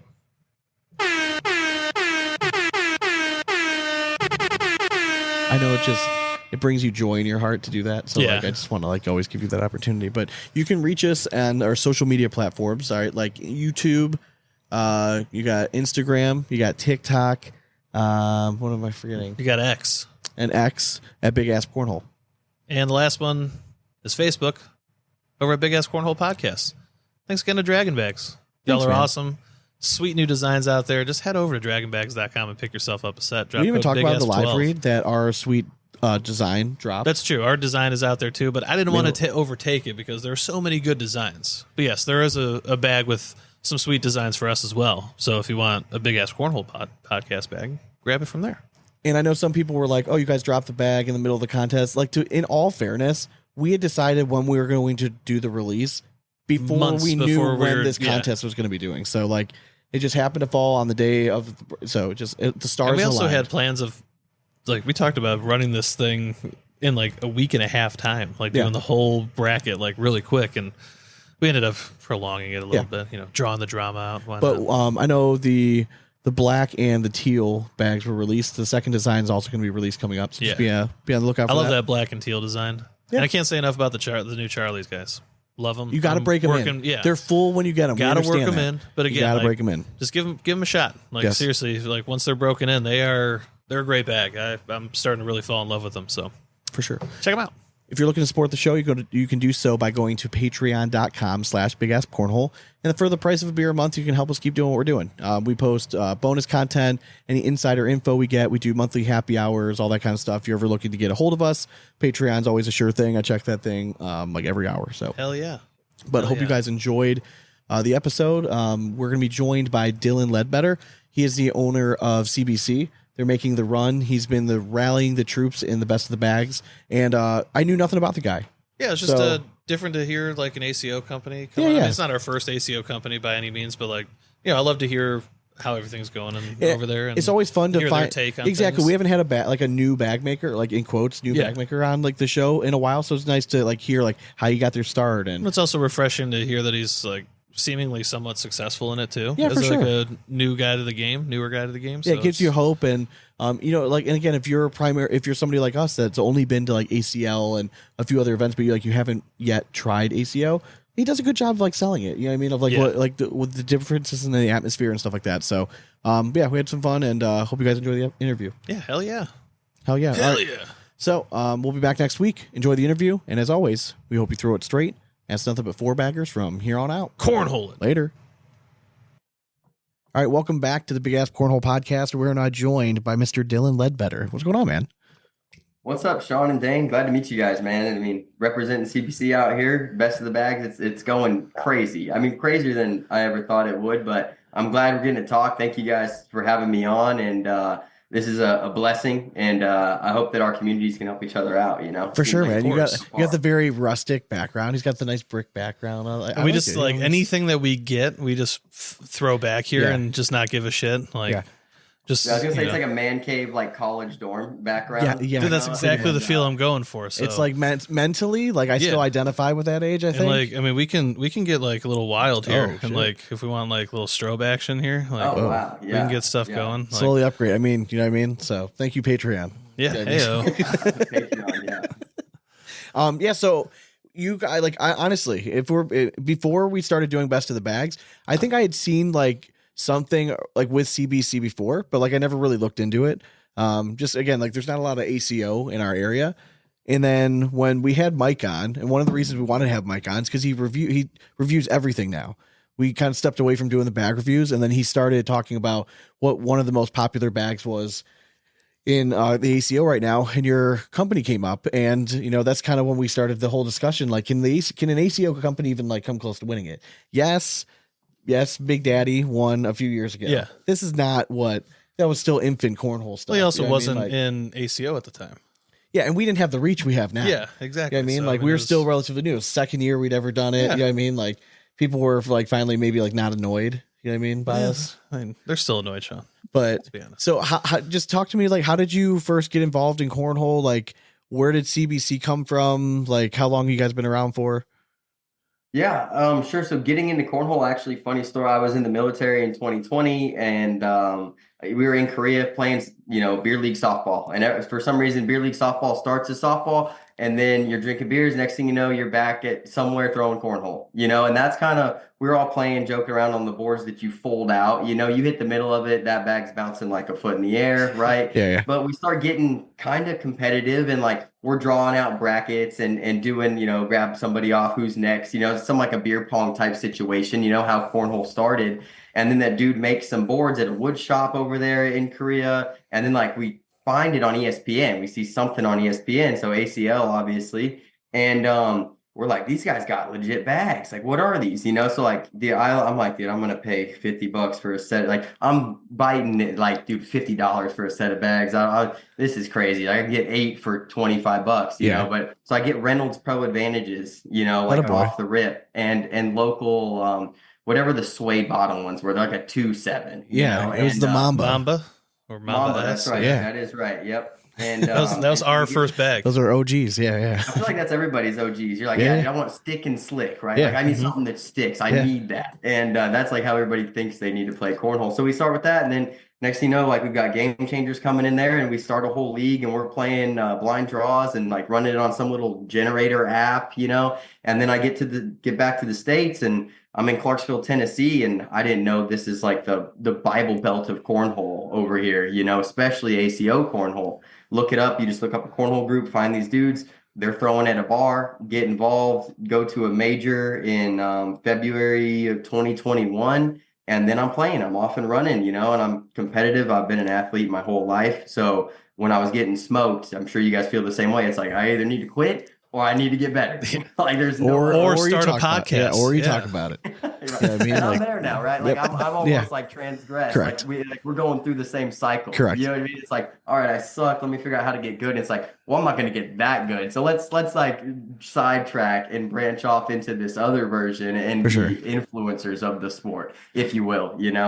And the bag company came along. We were buying a lot of bags. I'm sure you guys know in the beginning, everybody's got 30 sets of something different, Vipers to Surefires to game. Because I think the game went kind of, in my area, went like game changer to everybody was throwing Viper, the original Viper, to everybody was throwing Surefires and Pro Snipers for a hot minute. Like it's like the effects of who's winning with what. 100%. Right? Yes. And then my buddy like is doing the research, and he's like, man, I think we can make our own bags.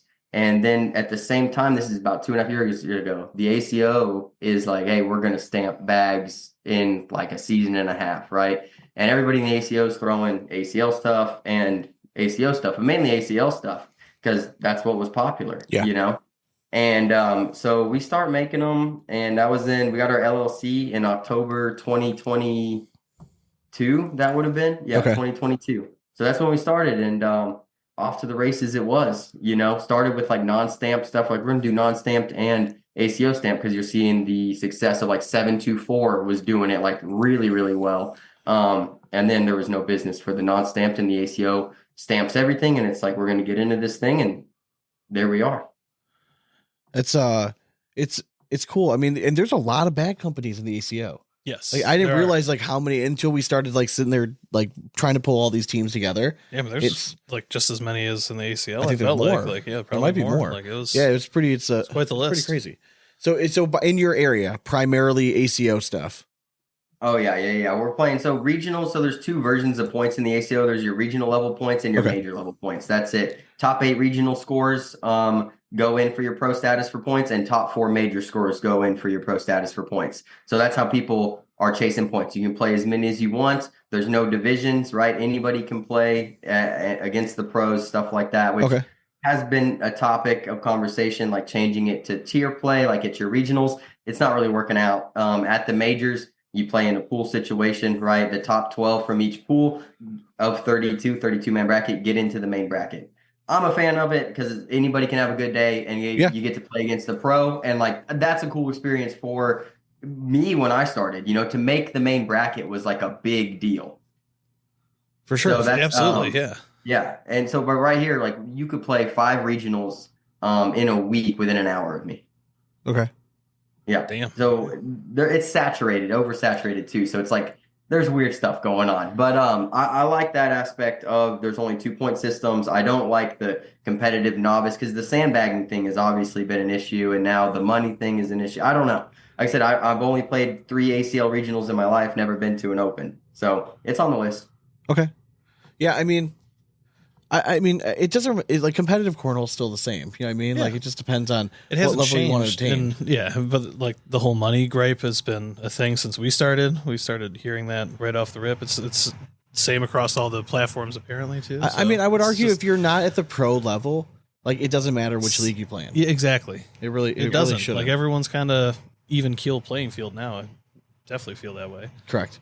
And then if you are pro, then it really just kind of comes down to like what are you looking to get out of it to determine really how do which you market league. yourself? Like as a pro, the thing I tell like my players the most is like, how do you market yourself? Like I'll help you as best I can. Like we have a 20 player sponsored team, which is huge in the ACO. You know what I mean? It's huge anywhere. And our deals are all individualized per player, like what you offer. But my thing is like sell yourself. You know what I mean? Because what you can do is get other sponsors. You know what I mean? People's local lawn care businesses and HVAC companies, and like they'll toss you a couple $100 if you are going to rep their brand and you make good social media posts, and like just be kind to who you want to sponsor you, and they will reciprocate. Like I think that's lost in the pro level somewhere, where people are like, I'm good, you need to serve me. And it's like, dude, I want you to feel that way. Like I'm happy for you, but that's not how it works. Like this is a partnership. A sponsorship, in my opinion, 100%. is a partnership. I scratch your back, you scratch mine.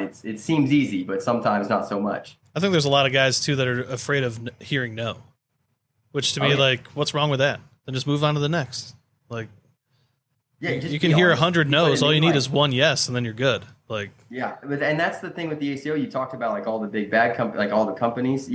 One issue we're seeing is if you reach out to enough companies, anybody's sponsored, right? Yeah. So that's like a small, which is good for your lower level players, but the market it's difficult right now. It's a waiting game. It's new, just like ACL bags when they first got their stamps, everybody was getting a stamp, and you know what I mean? Everybody's sponsoring, people trying to get your name out there, all that stuff. So you're going through what I would call the growing pains. I don't think it's a real problem. I just think it's part of the process.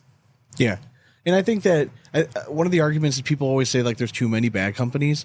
I think it's just going to kind of like that problem probably just going to solve itself. I mean, like if you start a company and it's not doing well, like you can only take a loss for so long. Yeah, then there's plenty of people that just do it as a side hobby that will stick around forever. And they're like, fine. They're not looking to. And they're not the ones that are making tons of they're not looking to be millionaires off it. They just want to, help their buddies out.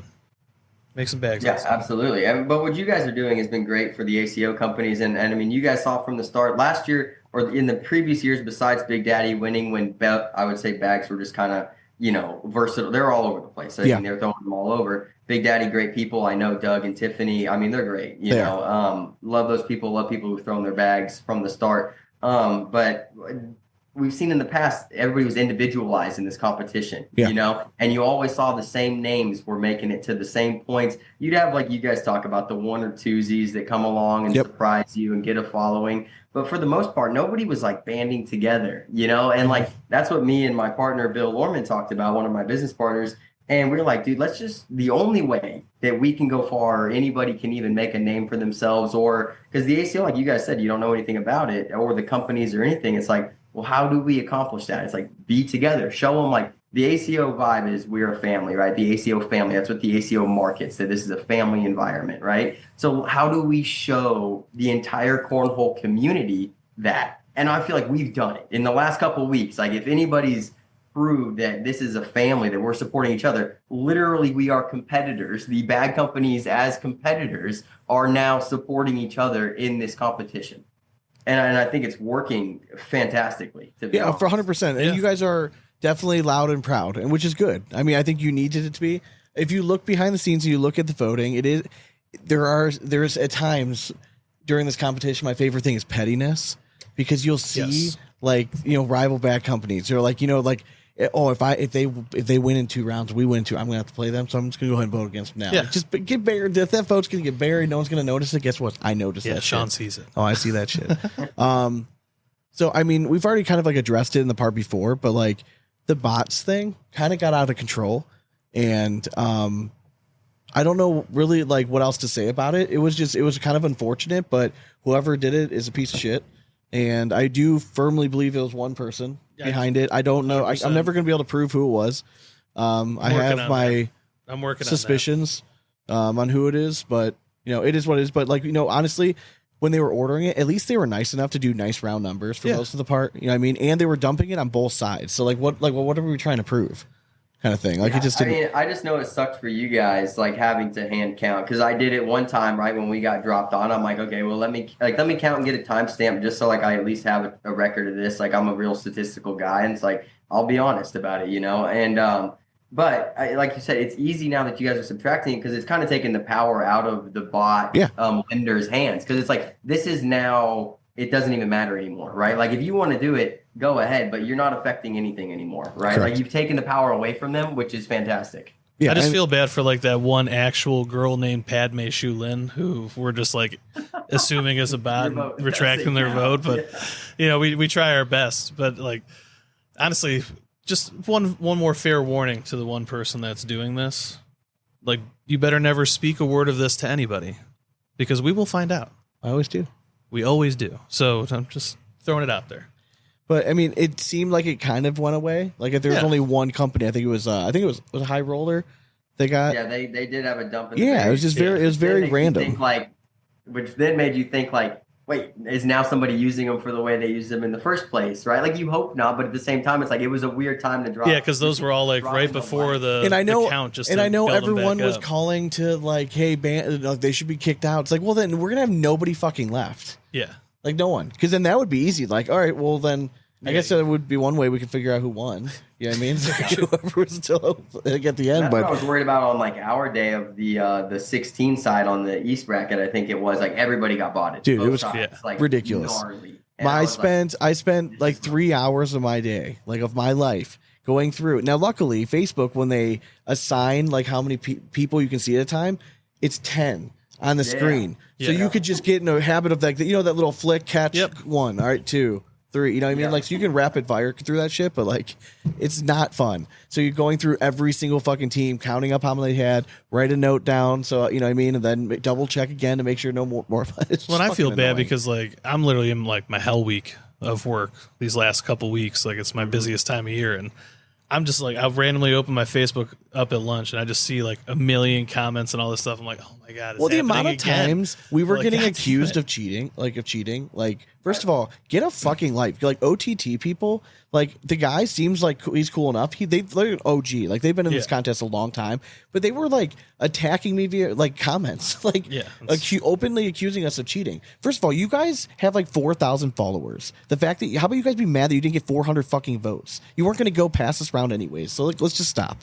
You know what I mean? Yeah. Like, just God damn. And I know almost all those people like personally, right? Like I know them like 100%. I know who's in there, and it's like you guys screenshotted what the analytics show on the back end. Like whether you want to agree with how it's done, like or what happened. I do it consistently for everyone. It's done for everybody. Everybody, right? correct. I'm good with that, and that's what I'm saying. Like we talked about it. Like okay, if somebody. What sucks about it a little bit on the back end is if let's say I heart Draggin Bags and I'm against Draggin Bags and I meant to WoW for CBC. When I go and WoW for CBC, I believe that it's going to react for both of them now. It seems to be like that, but that's fine. Give good instructions to the people voting. Yeah. Make sure you're diligent with how you vote, and that's it. There's going to be some mess ups. If it loses you the competition, you didn't work hard enough. Like that's where I'm at with it. Correct.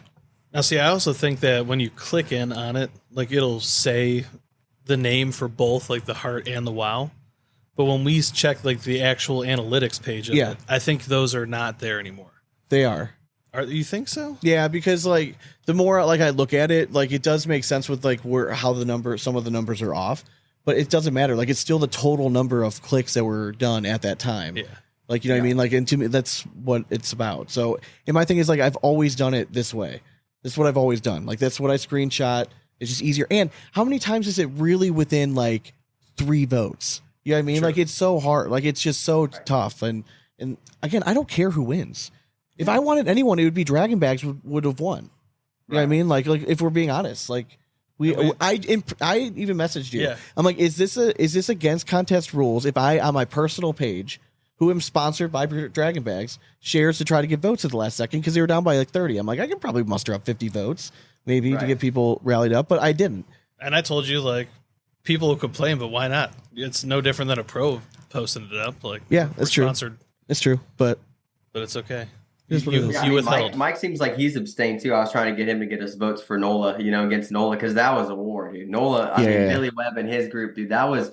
I saw him, dude. Those shares on that one's close to 300, and I was ripping them. Like I'm talking, like I had an alarm set for like every 6 hours. I was resharing, you know what I mean? And like, and I'm sending them in DMs on Instagram, on Facebook to my personal friends, like 50 at a time. Like this is what it takes. And if people don't like that. Dude, I'm a competitor. If you want to challenge me to who can flick their booger the farthest, give me 3 hours. I will do my best to perfect that to win. Like that's just who I am. Like, so that's, if you don't like that, I understand. Like, I'm not a narcissist. I do not like to lose, and I will ensure I train hard enough to do what I can to win. If I lose after that, I'm grateful. Good luck. You know what I mean? We're good. No, I think it's going to be very interesting to see how it unfolds. Now, obviously, if you're listening to this first day, it's on Wednesday, so some of the first 2 rounds are actually done. So we're down to like the finals of each bracket kind of thing. I think that you guys have a pretty good shot. Like who do you guys have? We have lucky bags. Yeah, and it just depends on how much they're going to promote it. But you know what I mean? Like, is Mike Hennessy paying attention to Facebook on Monday and they're going to notice it in time? I don't know. Like, they haven't really promoted it a whole lot. But they have really good bags. What you got to hope for is that, like, the whole ACL, like, you don't want to turn this into an ACO thing right now. Right. And that's the line, right? That's the tightrope, like, we've been walking. It's like, you want to get everybody from the ACO to vote. It's gonna happen eventually. It's going to happen eventually. But I'm saying if you can avoid it for one more round, that's kind of what you want to do. Like I said, you want to see Ultra in the finals, if you want to be honest, because that's the best chance you have at getting ACL haters to vote for your ACO bag company, right? Like 100%. Bags, you can get some hate from them because of the underfilled bags a couple years ago. If anybody remembers that, with hundreds of bags were sent out, and people don't forget. Oopsie, it's dude, this is a rough one, And I'll post something about it tomorrow, but I threw, I don't know if you guys remember the black DK Surefires, right? Yeah. Oh, yeah. There were only 100 made, I think. And I traded them for a set of Cat 3s when those things were $400, right? Yeah. And those are my babies, dude. Those black Surefire DKs. I still have them. I'll post a picture of them probably tomorrow when we're voting. I respect that, dude. That bag was my favorite. I won a lot of money with those bags. But they've had a past that's a little sketchy. Yeah. And so I'm not saying we're not going to use that to our advantage, because then you do get in that battle, right? It's like, oh, dude, these guys are just crap posters, and we will take you down because the ACL can do it. Hey, my thing is, if you ain't cheating, you ain't trying, right? If you're not trying your hardest, use whatever you got in your arsenal. Maybe that's your I go back and forth 0 hour little shots fired to get some. I don't want this to turn into an ACL versus ACO thing, but at the same time, I'm like, I'm just gonna set up a chair and just kick back and watch. You know what I mean? Exactly. If that's what happens, awesome. Milk it for all it's worth. I think I talk about this all the time. The more we are into this, I really see similarities between cornhole and golf, in the professional side, just because you have 2 major leagues, professional players who are not really permitted to play, sometimes the same events. Yeah. When as a fan, I just want to see the best players in the world playing against each other all the time. Mm-hmm. Yeah. That's my favorite part. If I'm going to talk up the ACO, right, is that there's no contracts for their pros, right? The ACO isn't holding their pros to you can only play here, you can only wear this, you can only promote that. There's not even a contract that exists at all, right? So I love it for those players, and I wish that they were still able to play in the open division. Getting rid of the open division felt like we're going to close the door on the ACO players so that they can't beat our pros anymore. So right? let me ask you this, and I'm not trying like this is going to come out as like I'm just playing devil's advocate here, folks. Go Okay, ahead. it's like I can already hear the messages coming out. Yeah. What makes them pros then?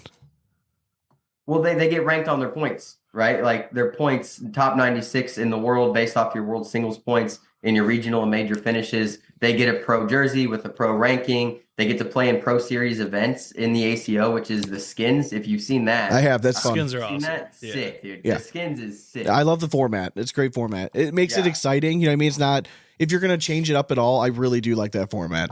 Yeah, it's super cool. And they play in that event for free, right? So you get in, you got to qualify, in your frame games. It's like a deck round, but it's 13 frames, right? Throw the highest you can. Top 16 or 32 get in, but depending on the tournament. And then you play in that pro series and you know what I mean? You can win money without even winning a game. It's cool. It's cool. Yeah, But, I mean, there's a way for I think the leagues to like somewhat like somehow work together. I think eventually. Eventually, there's no yeah. way. There's no I way. Like I mean, at least the players getting to play against each other. Like even if it's like a one time a year event kind of thing. But like I think it's going to take somebody having to be like somebody completely independent to like pull it off. But like you're not going to be able to market it as like the two leagues against each other, and that's been always our big thing against it. Yeah, but if you start getting into that realm, then the first one that's going to get skittish is the ACL. Like if who they can't are have right their now? hands in it, Who they're are the gonna- top pros in the ACO? You have Isaac Hurt. He's Mhm. the best right Yeah. now. Like he's the king of cornhole. He's won 4 majors this year, which is like maxing out. Yeah. Is winning. He just won his 4th one in, crazy fashion, man. The guy lost his first match in his bracket. I was commentating at Clarksville, Tennessee, like here in our city, right? And he lost his first match to Chris Day, who's an ACL pro. I don't know if you guys know Chris Day, know of Chris Day, and comes all the way back, wins 15 straight, right? 15 straight games. In his last 3 matches, he gave up 6 points, dude. Wow. I mean, he's an animal. So you got him. Yeah, I mean, some other Braden Easterling plays really well. That's one of our sponsor guys. Caleb Hurt, very good. Dustin Arant, probably somebody you guys haven't heard of, but he's won 3 majors this year.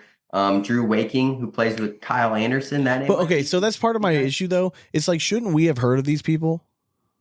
It's hard if they're not allowed to, like, if you don't get to see the crossover, right? Because like you either have to be in one or the other, and ESPN allows like the ACL players to be out there, I think. No, but I think it that- doesn't that go a little bit on like your point earlier about like players' responsibility for like getting themselves out there. Yeah. Like, No, I mean, if we have a agree with cornhole podcast, and that's part of my argument. It's like I Yeah. just don't see the ACO stuff. It's very true. I mean, Like, I see like the ACO podcasts and stuff like pop up and like Yeah, correct. all that stuff, but I don't ever see like the individual pros. Yeah. There's a select few that I see. Yeah, like I'll but- see the live stream. The Yeah. live stream always comes up, but yeah, So I'm that's saying I'm just the not ACO familiar stuff with the I players. see, but the players I don't see anything from them. That's how I know the ACL players. Like, does Caleb Hurd still play? Yeah. He's really good. Yeah, he's won 3 majors this year. Okay. Yeah, he's playing well. Him and Isaac have won, I think, 6 doubles majors this year. Like Okay. they're Wow. the world champions 3 years in a row. That- Like, I mean, it makes they're sense. studs. Okay. But that's all you guys know, right? Is the Hurts. I mean, I know some of like I know Craig Irving. Craig Irving. I was gonna say some like the older guys. Like I know Craig. I'm trying to remember who else has gone over there. Like I know Well, now like you got Holland. like Lucas Nate Jr. Stevens. What's that? Nate Stevens. Nate He Stevens, finished- yes. he won For his sure. Singles. Correct. Yeah, Nate's a dog. He's on our team on the CBC team. He's up there in the like top 10 right Okay. now. Doesn't like Dingus and Lucas Jr. now ACO? Yeah, they're both Yes. over here. I mean, not a ton of singles success yet from I call them MLJ and Dingus, Yeah. But yeah, they're a great doubles team. I like those guys a lot. Yeah, Oh, they're are- awesome. They're doubles gurus. Like Yeah. singles is Yeah. not their jam. They're doubles guys. They're great for sure. dudes. Yeah. Bob Vonch is back over here. Josh Holland is having a little bit of success. So do you right? know Josh- do you know the lore behind Bob Vonch? At the assassin. I don't The assassin, Bob Vonch. Oh, he's a stud, dude. I Yeah, love him. but he's Joins all the time. we also think he may be an assassin, like low key. Oh yeah, he could be. Yeah, he walks slow, but like he Exactly. walks easy. He, Like, that's but he's what I'm saying. surveying He while he walks walks. quiet. Yeah. And he's kind of like low to the ground, like lower than you actually think he is. He could creep up on you. So Yeah, do you and he's think- inconspicuous. Do you think the ACO will benefit at all? Because I think you guys are going to get a decent amount of like people going to ACO next year when they trim down the pro division. I think some of them are going to stay around ACL and they're just going to do like the advanced and just gobble up all that. But then But part of it too is what's local to you, just like us. correct. Like, But you're you going to know, have a if- decent. And again, they're cornhole hotbed. Yeah, I Yeah. mean, there's a lot of people from around those areas, and if they don't requalify, will they go to ACO? So I think you guys are going to see like a big like talent dump. Like, do you think that's positive overall? Yeah, 100%. I think an influx is great for the ACO. I think that some things have to change, like ACO big corporate wise. Like number one is the payouts, right? Everybody wants to talk about the payouts. Yeah. Now, if like I said, if I ran the ACO, I would have went in debt if I had to raise the payouts because you could scoop a ton of players in the next 2 years, right? That's what I would have done. You Yeah. like market yourselves, but the membership is so cheap too, right? You're paying $50 for the year in the ACO. That's it, one time. Super cheap there. Tickets are cheaper. You don't have to deal with a wallet, which Mike's been on a tear about the ACO digital wallet. Yeah. So there's a ton of pros to the ACO. The con is I guess the limelight of ESPN, right? Mhm. And the payouts, if you're at the top end level, aren't as high. And then it's just the vibe, right? People leave the ACO and go to the ACL because they just want to say, I play in the ACL. There's that, right? There's guys throwing 7.8 PPRs that will fight to their death that the ACL is the best thing you could ever see in your life, you know? And that's, hey, kudos to you. I get it. I want my players to feel that way about being on Team CBC. So Yeah, for sure. Get it, you know? But yeah, I think we're going to see a dump. Yeah, we go down to 100 pros. Sponsorships are getting thinner and thinner every year for sure. in the ACL. So something's got to budge. You got to go play somewhere, you know. And I think them double dipping, like Mike's talked about, in advanced and ACO majors. I mean, it's a great concept and a great way for players to earn money. For sure. It is. No, I'll be. We're going to see the advanced division go in both leagues go back to what it once was, which was correct. Just as good as the pros, in my opinion. Yeah. Yeah. I mean, it's already getting. It's already close, man. Yeah, that's what I'm saying. So all these pros that don't want to like pay for elite or take another pro card, they're just gonna like. I get reminded so like I don't get to play very much Yeah. anymore. Like I'll play 2, maybe 3 regionals a year, and I'll go to this and like I'm still like listed as an advanced player. I'm like I have zero business with these motherfuckers with this facing a 12-year-old who hasn't missed a bag in 4 hours. You know what I mean? Yeah, Like and then Sean goes in and like rips a 9.5, still loses by 10, but still throws a 9.5. Yeah, but You're it's like advanced, I'm not. Yeah. Like that's the problem. Like I said, it depends on what names you get coming to the ACO as well. I mean, if Jeremiah comes back, like I've been hearing a little bit of buzzwords about Jeremiah coming back. Like I've heard a little bit of buzzwords around Mark Richards, which is crazy. Like so, it all like if you get one of those names down, like the eyes shift quickly, you know. And I mean, so we'll see. We'll just see who comes over. You know, if you get one of those guys, it's going to change a lot. Josh Holland, like I said, even having him around has shifted some people over, you know, in our broadcasts, you know, the real Josh Holland heavy, you know, like, oh, ACL cat running everybody over here. And then Josh Holland loses and we're like, what's up? You know? Yeah, no, it's good. I mean, you don't want to see for the them record, come Josh over. Holland wasn't running anything in the ACL. Well, I know either, that's so. what I'm saying. That makes it good that he's not going over and just winning. Because if he automatically just went like what Josh Holland, like, and we all know he's a phenomenal player, but like ACL standings wise, he's top 20. I think you don't want your like 20th best player from the ACL running over and dominating ACL. That's true. Yeah, I mean, like it's good that he loses. Mm-hmm. You know what I mean? Like he's obviously going to do fine, and sometimes you know what I mean. But overall, you don't want him to do super well. Very true. So, just crazy. Sorry, people are still. I still get messages every day, just randomly, every day, where people will just be like swag bags, and I'm like, dude, like, comments or messages, how do I vote on this poll? And I'm like, I try to be nice to everybody, but like, and you've been very busy, and like after you do like 200 of them, like I'm like, I can't do it anymore. Like I start to lose a little patience. You know what I mean? Especially my thing is, if you can't figure it out, then your vote shouldn't count. And the amount of messages I was getting about the bot votes was just like ridiculous. Like I'm like, people, I know we are well aware. Thank you. It's not. And then everyone, like when I made the post, everyone like took it personal. They're like, "Oh, I'm sorry, I didn't mean to bring it up." Like, God damn, no, I'm not. Like, I'm just saying. Like 50 of you guys all told me. I don't need the next 50 messages. Okay, like, that's what this is saving me from. We're good. No, I think it's good. I think everybody's past the bots, man. I hope so. I hope the bots are the ex-girlfriend. You know what I mean? Like, let's get rid of it. I mean, honestly, we toyed with the idea of just saying last rounds, no holds bar. If you want to pay for bots, let's see if we can get 1 million votes. I don't give a shit. Yeah, just let it rip. I don't care. Like it gets to the point where we're a small time podcast, just putting up a fun tournament. If people want to wreck it, then fuck it. Dude, I don't give a shit. I'll create a fucking video reel and people can vote and like bingo. Like I don't know. We should next year. We're gonna do it by video submission. Have you guys seen the higher engagement this year in the competition than ever before? I was going to ask you guys. Yeah, Oh, like because we have. I think we're I mean, short. it did We'll be organically, like though. 30 matches, maybe a little bit less than like maybe 15 matches short of where we were last year. But yeah, like we're already past like the vote total from last year, so which is good. Yeah, and honestly, I think it's because we expanded our reach. I mean, doing 120 Well, and having unique bag companies. we've is never a big had deal. we've never really had an ACO backing. You know what I Yeah. mean? Like in like obviously We would people have some from of the ACO yeah, companies of that course. we knew and had reviewed and stuff in there, but this year we were like, you know what, it's time to just open it up. Yeah, and I love No, the I think fact that it was you great. And I think next year you probably don't even need bag names on there if you don't even want bag names on there. I don't know if you guys have discussed Yeah, I think that's that. going to be our next move. We're just going to do battle of the bag, and then we'll We- just put company real small underneath it. we yeah. Reverse it. we almost did it this year, but like I didn't want it to be company versus what I mean? Like Yeah. I was trying not to, but like now that if we're just gonna call might it what as it well, is, yeah. fuck it. You know what I mean? Like we're just gonna put the logo up there. We might as well. Exactly. Just throw the logo up, call it a day. And like we put BG, like we Yeah. put Wizard like on purpose. Like we know like just to fuck with it. It was like Wizard L. Like I don't know. I don't know. Yeah, maybe. Is that I the don't know, it light could be. wizard? Yeah, I don't. know. I still don't understand it. So it's Yeah, I just saw somebody today with Brother Guardian or the Guardian H's. I still don't know everything about the L and the H and the R's and the S's and the V's. Like there's the ACL letters are driving me crazy. Yeah. Maybe I don't know if it's just me, but like everything having that L R H and well, then the best R, part is like the bag makers, like some of them with that predated, like the L and the H, like with the letters in their name, we're doing it just like out of spite. Like BG is a Wizard L just out of spite because like they were gonna have to come up with a different name and they wouldn't let him change the fill in a Wizard. So he literally named the bag like Wizard L. So like that's why it was just I don't know. It is very confusing. They need to figure this shit out, but it is what it is. So yeah, it's a little wild, but it's fun, I guess. okay, so as a business owner, the state, like, where do you think the state of cornhole is as a whole? Because like it sounds like you've been involved with it right around the same time, like when we got into it. You know what I mean? Like it was 2019, 2020, right around there is when we first really started getting into this stuff.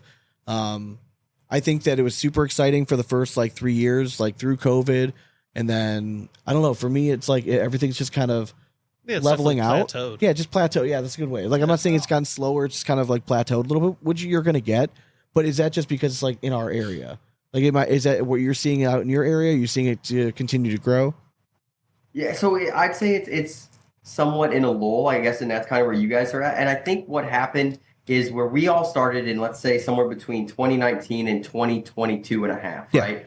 There were still a lot of fun blind draws, right? And I think or bring your own partners even, or backyard stuff. And I think what's happened is people got so fixated on I can become a pro and quit my job, right? That it got too serious. You know what I mean? And so Yeah. now everybody needs to be a regional director. I have to go get points. I have to go to this big time tournament. And so we saw the fun tournaments like take a whole step back, right? And then now where are your people supposed to go that throw 6s and 7s, right? Because they're not trying to show up to a regional and get doghouse 0-2, because everybody's showing up to get points. Hell yeah. So happened where We're really good at that.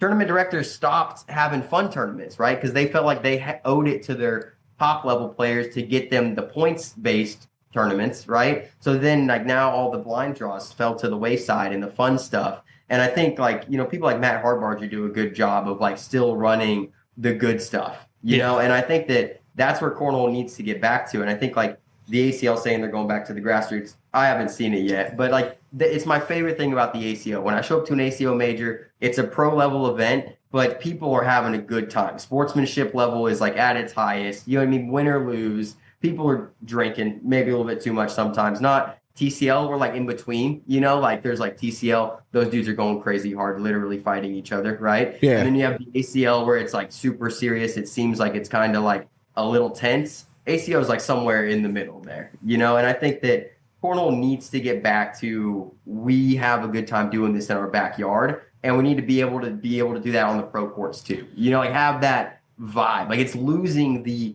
cornhole vibe for me. And this thing, like we need it to be in the Olympics, so let's act professional.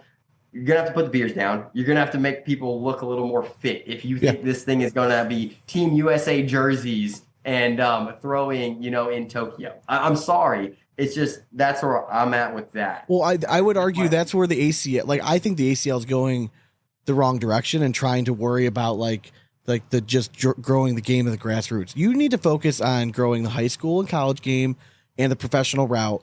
And then those people that want to be the best in something, they're going to just naturally come at you every year just to see where they're at. I mean, you're going to fill those spots, right? You know what I mean? They try to set themselves as the true elite. Like, we are the top tier. Like, our pros are all like, they're pros. This is their job. Like, if they can make that statement, then that's the next step that everyone's going to try to build to. But it doesn't, like, for me, the ACO benefits too, because then they have the opportunity to build the grassroots, which to me, their reach and the sheer amount of majors that are hosting, like, that's the grassroots level that people need. Well, I think the problem is, like, when we were all coming up and it was growing up, like, you had ACL and ACO, like, those were your two options to go play, right? So whether you were somebody that just wanted to go and have a good time with your buddies, or you were somewhat competitive about it, you were all ending up at the same place because that was all we had. Yeah. Now all those 6 and 7 guys, guess where they're going? They're going to their local bars and they're starting their own, like, blind draw. They're like, oh, points, like, fuck that. Throw in $20. We're gonna do a blind draw. Yeah. And that's exactly what's happening here. Like, the regionals are suffering because, like, someone's going to a charity tournament, or they're like, I just went out, on Wednesday night at a blind draw. I don't need to go out and get my fix on a Saturday at a regional. Right. I mean, like, that's really what it comes down to, I think. And I'm sure it's the same with you guys. I'm sure there's just opportunity to play. It's just way more than what it was for us, like, 3-4 years ago. Yeah, the fun tournaments are running stuff, especially around here. We run what's called Sankin and Drankin on Friday nights here. Oh, yeah. We're getting 50 players in here every week, right? Our Monday regionals for singles points, which is the big deal to earn pro status. 2 years ago, it's 40. Right now, we're at 18, 25 players, right? People are like, I don't want to go do that anymore. Like, I want to have a good time. Yeah, like, people, correct. What cornhole is to me, is like, I want to have a good time. And that's my only question with the the professional and, like, the competitive side. Is there going to be enough people that are interested in trying to get to the highest level every year? Again, if you have the allure of this can be your career, yes, that's true. Yeah, but that you gotta hammer that down, and until that happens, I just don't think I think plenty of people now are seeing how many, like, ACL pros, like, are struggling, like.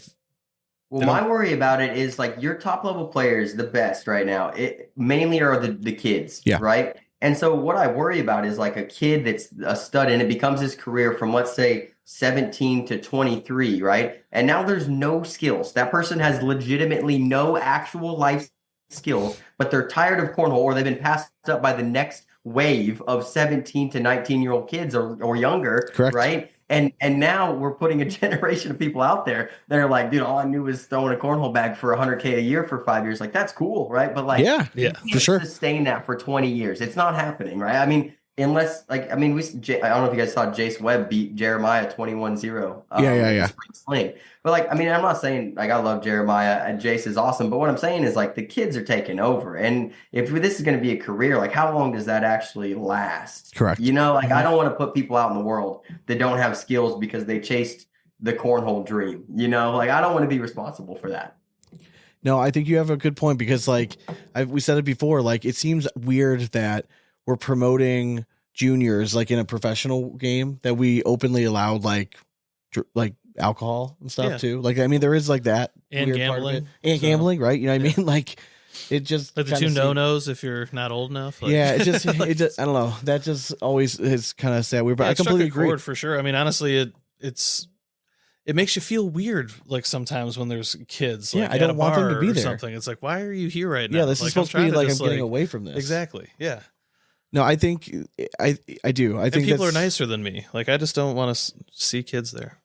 I'm just like, that's so true. Yeah. I mean, I love watching the juniors play. And I think you're at a point too where, like, it's almost like, how do you retract it? Because they are the best. You know what I mean? So it's like, oh, now you're going to make them go play junior pro, and, like, they already know they're the best. They definitely know they're the best, right? Yeah. And then you're going to separate it and be like, oh, well, the adults play over here, and now you guys can't play with us anymore because you got too good or something, is how it seems, But in reality, like, DraftKings isn't going to allow this forever either, right? Correct. Because when you start, you guys talked about this, I think, already, but if, like, the kids are going to hit the top 4 spots, and now whoever won was tied for third in bracket, like, what are we doing over great. here, It's great. I mean, thank you.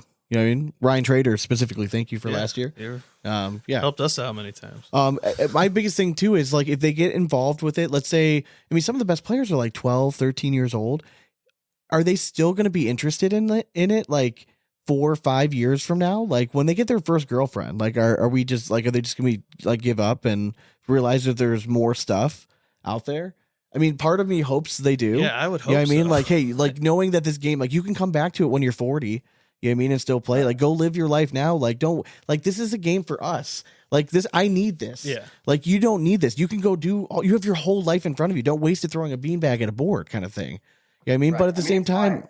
Like I'm always grateful that like I moved from trying to be a good player to like making bags and then doing a podcast and a broadcast because like I'm able to be involved in so many different facets of cornhole that like I can change up my days a little bit, right? Like earlier today I went and played singles and now I'm over here doing a podcast, right? Like and I flip some bags too, like or whatever. Like I'm moving around in the cornhole space, you know, like if you're just throwing bags, at some point that gets rough. You know, where it's just every day I've got to grind. I got to throw 400 bags today, and then again, and then again, and then you show up to a tournament and you take a 7th, and you're like, dude, what do I do next? Yeah, you know, and it's like I got to start reevaluating life. I'm 34, you know, and it's like, what are we doing? You know?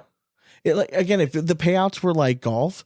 And you could like, if you just like make the cut or you make the top 32 and like you're getting a decent payday. All right, hey, go out there and grind. Who the fuck am I to say? Listen, and golf is the same thing. Mm-hmm. How many young guys out there, when they lose their tour card, like they have nothing to offer anybody. Yeah, like all they did was like grow up on a golf course. I guess I'm gonna you try can to say be that a pro. Or basketball or football. You know what I mean? Like how many guys go to college football, never go to class, they graduate, don't get drafted, and then they end up either playing in like overseas or like they just have nothing going on in their life. Used car salesman.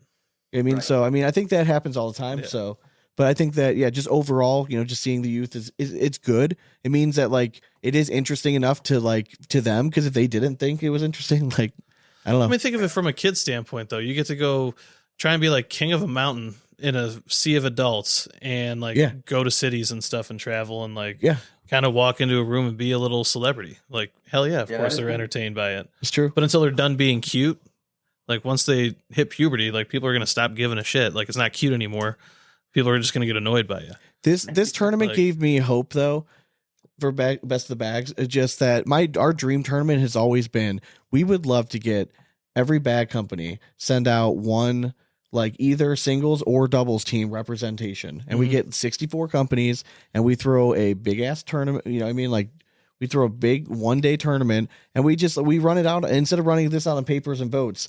Let's just run it out there and just see who it is. See what actually happens. I mean, that was always like Maddie King's dream. But I think we could get bag makers. I think we could probably get 32 people to agree to do that. I think so. If we can secure enough money for the payout, like in their players, it's worth them sending a player. I'm paying them out like $1. All right, this is for the glory. All right, this is all about having clout. But people are gonna have to fly them in for this. Congratulations, kind of stuff. You're part of an elite group. That's the biggest question I get from Best of the Bags. The people like the family members, like, oh, so what do you get if you win? It's like, hey, don't ask. You know. So like, who was it? You get bragging rights, man, for a whole year. Oh, I think it was Mike Hoffman. I don't remember if we were still recording when he asked this. It's like, do any of the companies ever like posted on their website that they're like Best of the Bags champion? I'm like, I don't know why they don't. Yeah, right. Like, I mean, I know if we would like hit up Hennessy, I think he would ham it up and do it. Oh, for sure. I think he would. I think even BG would have fun with it. Yeah. You know what I mean? I mean, we're going to make a bag series if we win. If we win, like, hell yeah. At least, like, that's super cool. You know, I mean, we've been making like the giveaway bags that kind of like have the rest in peace to whoever we beat or whatever. I don't know if you guys been seeing those. I like it. I have the perfect video lined up for whoever wins this thing. Like, it's perfect. So I just have to wait to see. I know. I don't want no spoiler alerts or anything, but if you guys heard about like the grape question that's been going around? No. Okay. So, all right. There's a bowl of grapes. It's in front of you. Okay. All right. What color are we talking? We'll go. Which do you prefer? Let's go with green grapes because I have a story after this. Okay. So there's a giant bowl of green grapes, and there's 10,000 green grapes in there. Okay. All right. One of those green grapes is going to kill you. All right. But every grape you get $100,000. How many grapes are you eating before you stop? How many grapes was it? There's 10,000 grapes in there. You get $100,000 for every grape you eat. I would do at least 100. You do 100? Yeah. Okay. Why not? You chance it? Yeah. 100 times. I like that. I mean, Russian roulette's 1 in 6. You eat 10 and you already have a cool $1 million. You're just stacked $1 million sitting in front of you. and you're not listening to Amy who's screaming at you like you've already eaten 10. Yeah, and I'm like, Amy, this is for you. The rest of this is for me. Okay. No, it's interesting. I like to hear people's answers. Yeah, I think you can go anywhere. rip. You can go. You can go 9,999 if you want. No, I'm going 0. Yeah, I mean, more money, more problems. All right, that's where I'm at, dude. More money, more problems, dude. I ain't risking it out here. I'm having a blast in life, son. I don't need anything. I know else, that's dude. gonna. I was honestly sitting there. I'm like, if it was there, I would be like, I don't know, I'm like for one. Like I'd start getting in my head, be like the odds of me picking the wrong grape the first time. Like it's what 1 in 10,000. I think is how many could I get through before the grape hit me? Because that's another thought too. Is like, do I just try to eat the entire thing and take all that money for like generational wealth? Would you? Okay, here's the other question. If you're for you, since you're actually going to eat some grapes, are you eating one at a time, or are you just going to take a whole scoop and just say fuck it and just eat them at once? See, I think if I would so you don't know which one killed you. So I think if I would do one at a time, then it would start to make me think. Yeah, right. But if I would just line up the 100 and be like, these are my bad boys, I think that's what I would let rip, man. Crazy talk. That's crazy talk. You never know, man. No, I'm not dabbling with the death grapes, dude. I'm doing at least one. I gotta try one. I mean, college is expensive. I got 2 kids, so like, I mean, I feel like I gotta try something. Yeah, I mean, the podcast isn't taking off as fast as I wanted to, so it could. If I ate 100 grapes, Sean, we could do whatever the hell we want. For sure. Have you heard of the split the G challenge? No. Okay, all right. I thought I was crazy. Yeah. It's okay. So you have a pint of Guinness. It's coming up for St. Patrick's Day, and in the pint of Guinness, like there's the Guinness logo on it, right? And in one sip, you have to try to take enough down so that you're splitting the G in Guinness. So. That's and it's between the head and the beer. That line right there, you know. Yeah, so we're doing that down in Florida. Yeah, we're gonna on St. Patrick's Day. We're having a little contest tournament and have that as a contest at it. Yeah, and we're giving away some shirts down there too. Oh hell yeah! So if you're in Orlando, I gotta get tip of my cap. Those shirts turned out nice, dude, right? I liked them. But anyways, my green grape story. So have you guys ever seen the viral TikTok video of like the green grape drink? I don't think think ever I have. heard of this? No, I don't think I have. Okay, so very simple recipe. You literally just wash some green grapes, throw them in a blender, fill your blender up to just cover the top of the grapes. Okay. And then hammer that bitch home. Just let it puree the shit out of it. And then you can either just pour it out with the pulp in it, or you can, strain it. Yeah. Strain it out. Then you just go 50-50 with Sprite. Oh, okay. And then my wife and I tried this, and we decided, well, vodka, like we need to jazz it up a little bit too. Oh my word. I will tell you right now, I will be making this drink almost every weekend. You started talking with a lisp or something now? Dude, or what's up? It's just good. It's a good drink, man. It's very refreshing. It was just summer in a glass, and summer in a glass. And I'm very much looking forward to summertime to let the thing rip, dude. It was good. How many grapes did you have to go through? Nice. I mean, I bought a bag and I did like half of them in there. It was enough for Amy and I to have 3 drinks. It was way more than we thought we had. Okay. But we just did like a little vodka floater on it. It wasn't anything crazy, but like, dude, it was good. Now, next time I'm definitely going to strain it. You have you ever heard of a Cola Weissen? No. So like in Germany, they do it a lot, right? And they'll put like, I don't know, 2 to 4 ounces of like cola, and you could use Sprite, you use Coke, you use Dr. Pepper in the bottom, and then fill the rest of it. They use Hefeweizen. Oh yeah. Right? Oh yeah. Okay. Use any light beer, right? It'll just taste like the soda. Right? That's so true. Like I was in Bulgaria for a little while, so we'd wake up in the morning and like we were hungover. And we would just do like Sprite in there or like ginger ale in the bottom. Yeah, and the rest like a light beer. It tasted like that. And it was just super refreshing. So like they do it like Cola Weissen is what it's called. That's what I used to love doing a flame. You ever do a flaming Dr. Pepper? No. Oh, it's great. Yeah. It's a shot of amaretto. You top it off with 151. You light it and you drop it in a beer. And as you drink it, it tastes just like Dr. Pepper. It's the wildest thing ever. Yeah. But it's great. It's a great way to drink a beer. I mean, we would never light the 151. We would just let that drop in. No reason to burn the alcohol off. Like you're just losing all the zing of it. The fact that we used to just drink those like on a Saturday night when we were like watching like TV before going out. I know. Still just baffles me. Do you have a tier talk for this week? Do I have a tier talk? We have to. Oh. You know what? Actually, just watching the Oscars. Okay. So let's just tier talk some. Let's go with favorite actors. I want to tier talk it out here. Okay. Just ever? Yeah, let's do a collaboration here amongst us 3. Okay. So we're starting honorable mention. So anyone have any recommendations for top actors? Okay, so are we talking about our favorites or like somebody that would win an Oscar? I think if we go in collectively here, we can agree on who we're thinking. I mean- My mindset is like, who would I watch a movie of? Adam Sandler is one of them that comes to me. Like I'll watch anything he's in. Yeah, I think we can. Will Ferrell's another one. I would put him up there. Marky Mark, dude. Marky Mark's solid. Yeah, he always does put out good movies too. I would say like Denzel. I would put Marky Mark as an honorable mention because he does have some duds out there too. Denzel's got to be up there, I think. Denzel's my dude. Russell Crowe. Russell Crowe's good. He's crazy though. I feel like I want Robin Williams in there. It's like, Yeah. Dude, Oh yeah. yeah. All right. R.I.P. dude. Oh, There we yeah, go. for sure. Like, Easy. all right, so I like the comedic genre a little, probably the best.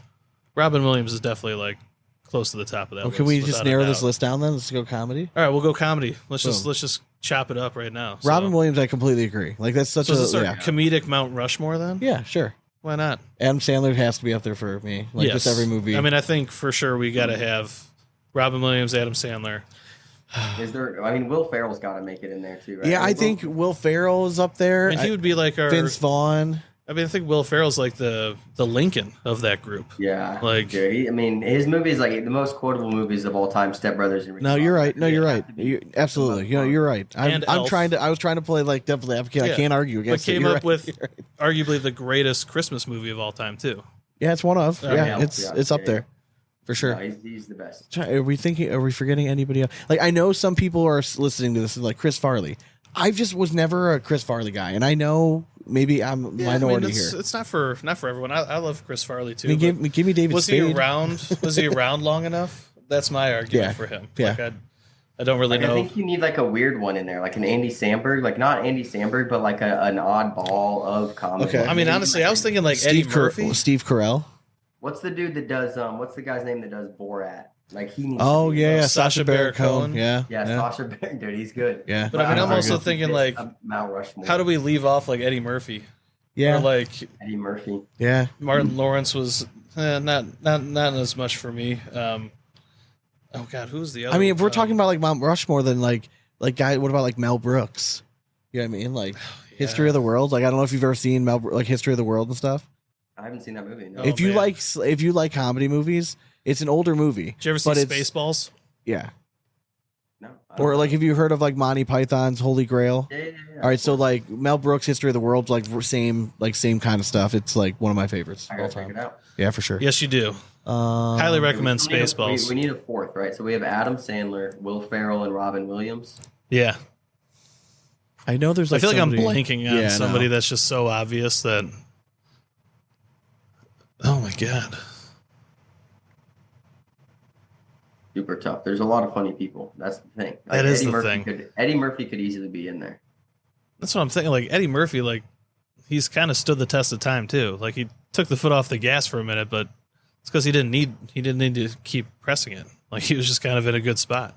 It's true. Jason Bateman's like super funny. I was just thinking Yeah. of Bateman too. Yeah, I just love his. But then I humor, can't take him as a Ozark. comedic actor anymore because Ozark was so brilliant that I'm like, Yeah, I can't so just good. box you in there because I would actually put him in a whole different category What of about like. Steve Carell? Dude, I love we- Steve Carell. I mean, you're gonna get my vote. With Yeah, that. I mean, I do love Steve Carell, but did he do enough in movies? We all know he's well known for, Dinner for Schmucks. of course, for Schmucks. classic. But That's then what I what went about for Paul movie. Rudd? I mean, Paul Rudd's another Oh, very that's funny, a good like one.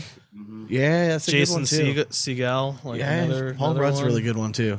I mean, Yeah. or do we just do Judd up there because he just had that whole What about like Rob era? Schneider? Rob Oh Schneider's man, nice. yeah, Rob Schneider's got so many good cameos too. Dude, actually, Hot Chick was on the other day, and it was just like on TV. Like I was just clicking by it, I threw it on as I was like cleaning and stuff. We That also movie said, is like, actually single like one. for how sure. they got away with some stuff in that movie. And the Oh, stuff they bad. said still on TV, I was like, oh okay. For sure. Didn't forgot it was a little that racy. You want to pull up a few cards? Yeah, we could pull a card or two. Let's do it. These are always just random questions. We don't really know what's coming. We have a stack of stuff we've been going through for like the last year, All right, let's see. so we never quite know where it's going to come out of here. pull a new stack. Oh, Here we go. I can always tell if it's good if he smiles first. All right, we got to ask it. That's the first one. Sean, we're gonna ask you this first. Figured. Would you jerk LeBron James off if it gave you his athletic talent? At this point in my life, no. Dude, if you had LeBron's athletic talent though at your like size, I think it'd be actually like you could join. I don't need it anymore. Like Like some I'm kind good. of a Like, you know what I show. mean? Like I'm past the. I'm not gonna go play pro anything. You know what I mean? I'm good. Now, if you would have been like Tiger Woods or somebody like that, like maybe. I mean, I Could utilize that. Rory McIlroy. I mean, So you're saying that you would not be able to go to the NBA right now with LeBron James? Yeah. Okay, fair enough. right? That's fair. Thank you. Yeah. Thank Yeah, you. yeah. Thank you. Sorry, we don't have. You don't have to answer that one. We'll move on to the next. Thanks. I appreciate it. Would you rather lose a leg or never be able to have sex again? Jeez, that's a tough one. I'm trying to reproduce, so I'd probably rather lose. I mean, which leg are we talking about? Because I mean, That's a fair point. Very true. Because Fair if you point. lose one of them, there's a chance that it solves the problem for you. it's a double whammy. You know, I'm not trying to I mean, double yeah, whammy. you're fucked. That's kind of a loaded question. He's just telling everyone he's got a tripod. All right, I get it. So- No, I'd probably rather lose a leg just because Yeah. like I'm trying to reproduce out here. I mean, you could get around. They got prosthetics. It's 2025. Yeah, exactly. Like it's pretty wild stuff. Yeah. That they, I yeah. can be a robot in the next 6 months. I you mean, know? who are we to argue that like in some year, like they're just like, I mean, for the waist down, they're gonna be like, fuck it. Like these Yeah. are worthless. Like let's just start. Get rid of them. Yeah. Let's just hover around everywhere, people. Like, Let's do it. you're fine. All right, this is a good one for the group here. Oh, Would you rather hit a home run as a pitcher, score a goal as a hockey goalie, or score a TD as a lineman? ooh. I mean, the think that- linemen look like they have a lot of fun when they score. Yeah. That's what I was gonna say. I think that I think it's more rare to score, especially if it's like one of those like 70 yarders or more. You know what I mean? And it's like the biggest dude on the team. Like you don't even know if he's gonna make it there by getting tackled or cardiac arrest. exactly. You know, like anything could happen. I think that's probably where I'd go if I was that size. I don't know. Hitting a home run as a pitcher, though, just to be able to look back and somebody be like, "Suck it," yeah. Like, I feel like Otani's ruined that for everyone. But And then, don't get like, me wrong. Scoring a goal as a goalie would be pretty badass too, though. Exactly. Like, I think the long distance goal from a goalie is always electric, but I mean, when it comes to the home run as a pitcher, we grew up with like guys like Mike Hampton, who was crushing like 15 home runs a year. Yeah. Like, so to me, it's that kind of loses its allure too. Like, they can do it. They've all hit their entire lifetime. I get it. They just Right. happen to only pitch now. It's happening way more often than the other two, I would say. Yeah, and, Yeah. and if that happens in the other two, like the game's probably sold out. Like you go baseball, like you hit a home run, that's like 12 people there. You know what I mean? You don't know. Yeah. Yeah, I think I'm gonna stand on TD as a lineman. Fair enough. Ooh, all right. This is another good one. We're gonna do fuck, marry, kill. Okay. Okay. Gushers, fruit by the foot, shark bites. Shark bites are the fruit like the just look like yeah, the the little sharks. gummies. Yeah, they okay. look like little I gotcha. sharks. Yeah. So Yeah, I know what gushers. shark bite is, so that's gonna have to be kill for me. Okay. You gotta fuck the gushers just for what it is. Yeah. I mean, right? You gotta come on, fuck the I mean, gushers. I think he's. I'm actually gonna. I'm definitely. But marrying fruit by the foot does seem kind of boring. Like marrying a gusher seems like a little more exciting. Yeah, so does. I'm gonna fuck the gushers. I completely agree, but I'm actually gonna marry the shark bites. They're a delicious little fruit snack, and you're gonna get a little variety. You know what I Yeah. mean? So you can change it up a little bit. So Just getting rid of the fruit Yeah. by the foot. Yeah. I like it. Ooh, man, another good one. Same all right, style here. Legends of the Hidden Temple, Guts, or Double Dare. oh my god, Fuck, marry, kill. oh my god, What's Legends of the what? Legends of the Hidden Temple, like silver snakes and It was green a monkeys. game show on Nickelodeon growing up. No, How never wait, how heard old are you? 30. All right, he's I just just a missed little it. too young. Dang. it's a phenomenal. Yeah. Do you remember Double Dare? No, I don't. All right, so we got to take this one solo. All right, you're gonna have to just trust us. Yes. All right, so I'm going to take this one first and All right, go. I'm very interested to see where you want. I'm going to. You would nut yourself if you watched Guts. Yes, Guts is So Guts, phenomenal. okay, so Guts was like the show, like when it was like teens that would go in and they would compete like in athletic events, and then at the end they had to climb, like rock climb this thing, The aggro crag. the aggro crag to whatever, like and whoever reached it first like would win. It was like this big athletic like competition, but like Yeah, it was like think about it like That a was safe American Gladiators, but for young Yeah, it adults, sounds but like a survivor challenge for kids. kind of, yeah, pretty Exactly, much. yeah. It was, yeah, but like like in a early huge arena and stuff. like it goes 90s nuts. Nickelodeon style. It was wild. It was a good show. All right, so I'm gonna, as sad as it is, I'm gonna have to kill Double Dare. Yeah, man. I mean, I love the show, but like it was a little early, and it wasn't part of that cool like era of these shows. Because then I'm gonna I definitely can't take either one of the other two out. I agree. yeah, and I'm gonna marry Guts and fuck Legends of the Hidden Temple. I'm gonna do the opposite. I mean, I don't blame you. It was Yeah. a toss up between the two. Legends I'll of the Hidden enjoy Temple. both either way. It was a so. team competition, right? So each one of the teams would wear like a different color, right? And like a different animal was on their shirt, right? Yeah. And they'd compete in events. And the final team at the end had to go through like the temple, and like it was You had to solve a puzzle and all this stuff. Like, wild, yeah, stupid it's fucking show. But Shout out Temple Run, dude. Temple Run was a great game. so in it's a loosely based off of that. I'm sure. This happened. This had to have happened at least 10 years ago. Dane and I went to a bachelor party, and the bachelor party was a Beer Olympics theme, and you had to go as a duo. So Dane and I went to this bachelor party, and we dressed up as characters from Legends of the Hidden Temple. We bought like, and they used to have like these gold helmets, and we bought the shirts and everything, and we had like elbow pads and knee pads on and stuff. And then we ended the night by playing beer ball. Have you ever played beer ball before? Oh yeah, where you throw it at the Oh end, yeah, you so crack it open we and play. throw Yeah, it. we play full contact. So it would get a little rough. I ended up developing blood clot the next day. So that was it was a wild weekend, man. Like I thought it broke. that's Yeah, great. it was a fun weekend, man. So it's very good. But what do you guys have up next coming up? Like on your guys' schedule? We're probably not doing anything till like Branson Major. We've got like a Game of Thrones tournament coming up here in May. Okay. It's like a 3-day tournament that's put on kind of locally. I think there was like 120 something players there Okay. last year though. So we'll broadcast that. We're working on like new cameras and stuff. We're actually dipping our toe in the NACA League. If you guys haven't seen that, so we are like bag wise, we're dipping our toe in there. You know, Okay. like I'm not running a team or anything. Yeah. But we're Probably smart. dabbling. Like it doesn't hurt us. Like No, the no, cost no. No, I and get it. Stuff like that isn't a big deal, and like we're getting bag orders, so it's like, you know what I mean. Like Yeah. I don't mind. It's no harm, no foul. And if it succeeds, it's cool, right? Because they're doing it in like a format where like you do an airmail challenge. I think you throw like 10 airmails against your opponent, Correct. like, for points, and then singles, and then doubles, and I think it's quads, right? And that's like the team versus team format. It's a cool idea. Like as long as they continue to do what they say they're going to do on like For sure. the past, 100%, Like, yes. I think they'll be okay. You know it was never a format thing with my issue with what was then MLC. Like it was never a format thing. It was just like how they were going about trying to like push the agenda. And I'm like, you guys, Yeah. like you can't come in here in like a family community like Cornhole and just think you're just gonna walk in and just start something. Like it just get the fuck out of here with that. You know what I mean? It was Like weird. Yeah, it was weird.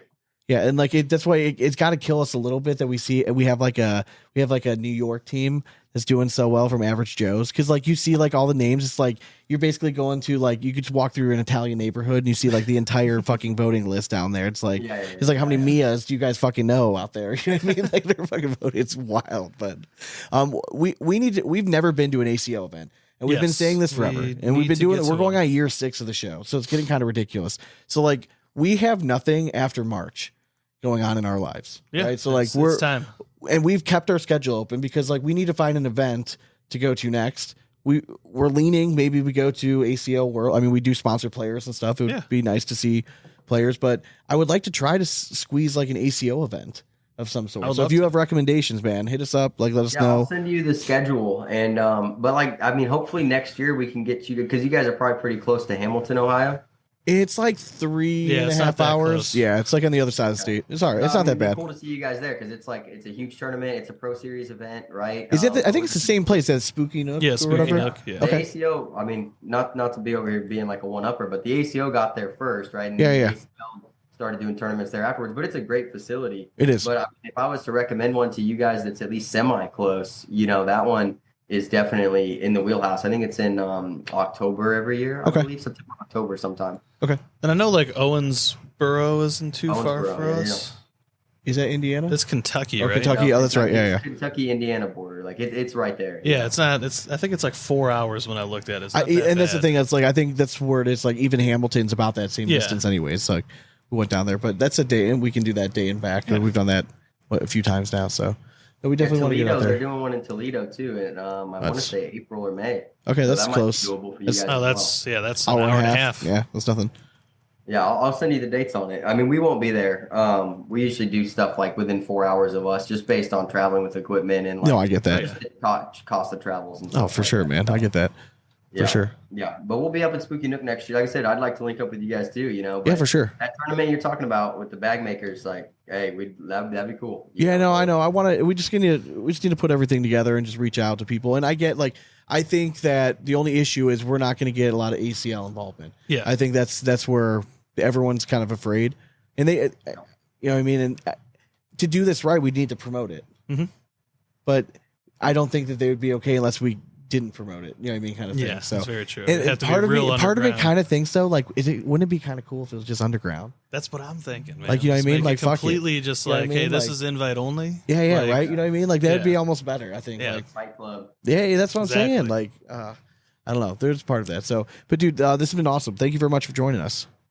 Yeah, I thank you guys for having me on. I appreciate it, man. And hopefully we talk some more, and Yeah, for sure. if you guys ever want any, like questions about ACO, or you guys want to bring up ACO topics or kind of dip your toe in the waters, you just reach out, man. We'd love Yeah, to for get sure. you guys Yeah, yeah. involved. You guys do great things for the community. This Best of the Bags thing is awesome. So we're just thankful and grateful for Big Ass, man. For sure, man. And we've had a lot of people like reaching out saying like they would like us to do more ACO stuff. So Yeah, I mean- we just need to kind of dive in and We need to find out like how to follow it better and stuff too. Yeah, for Like, sure. It's for sure.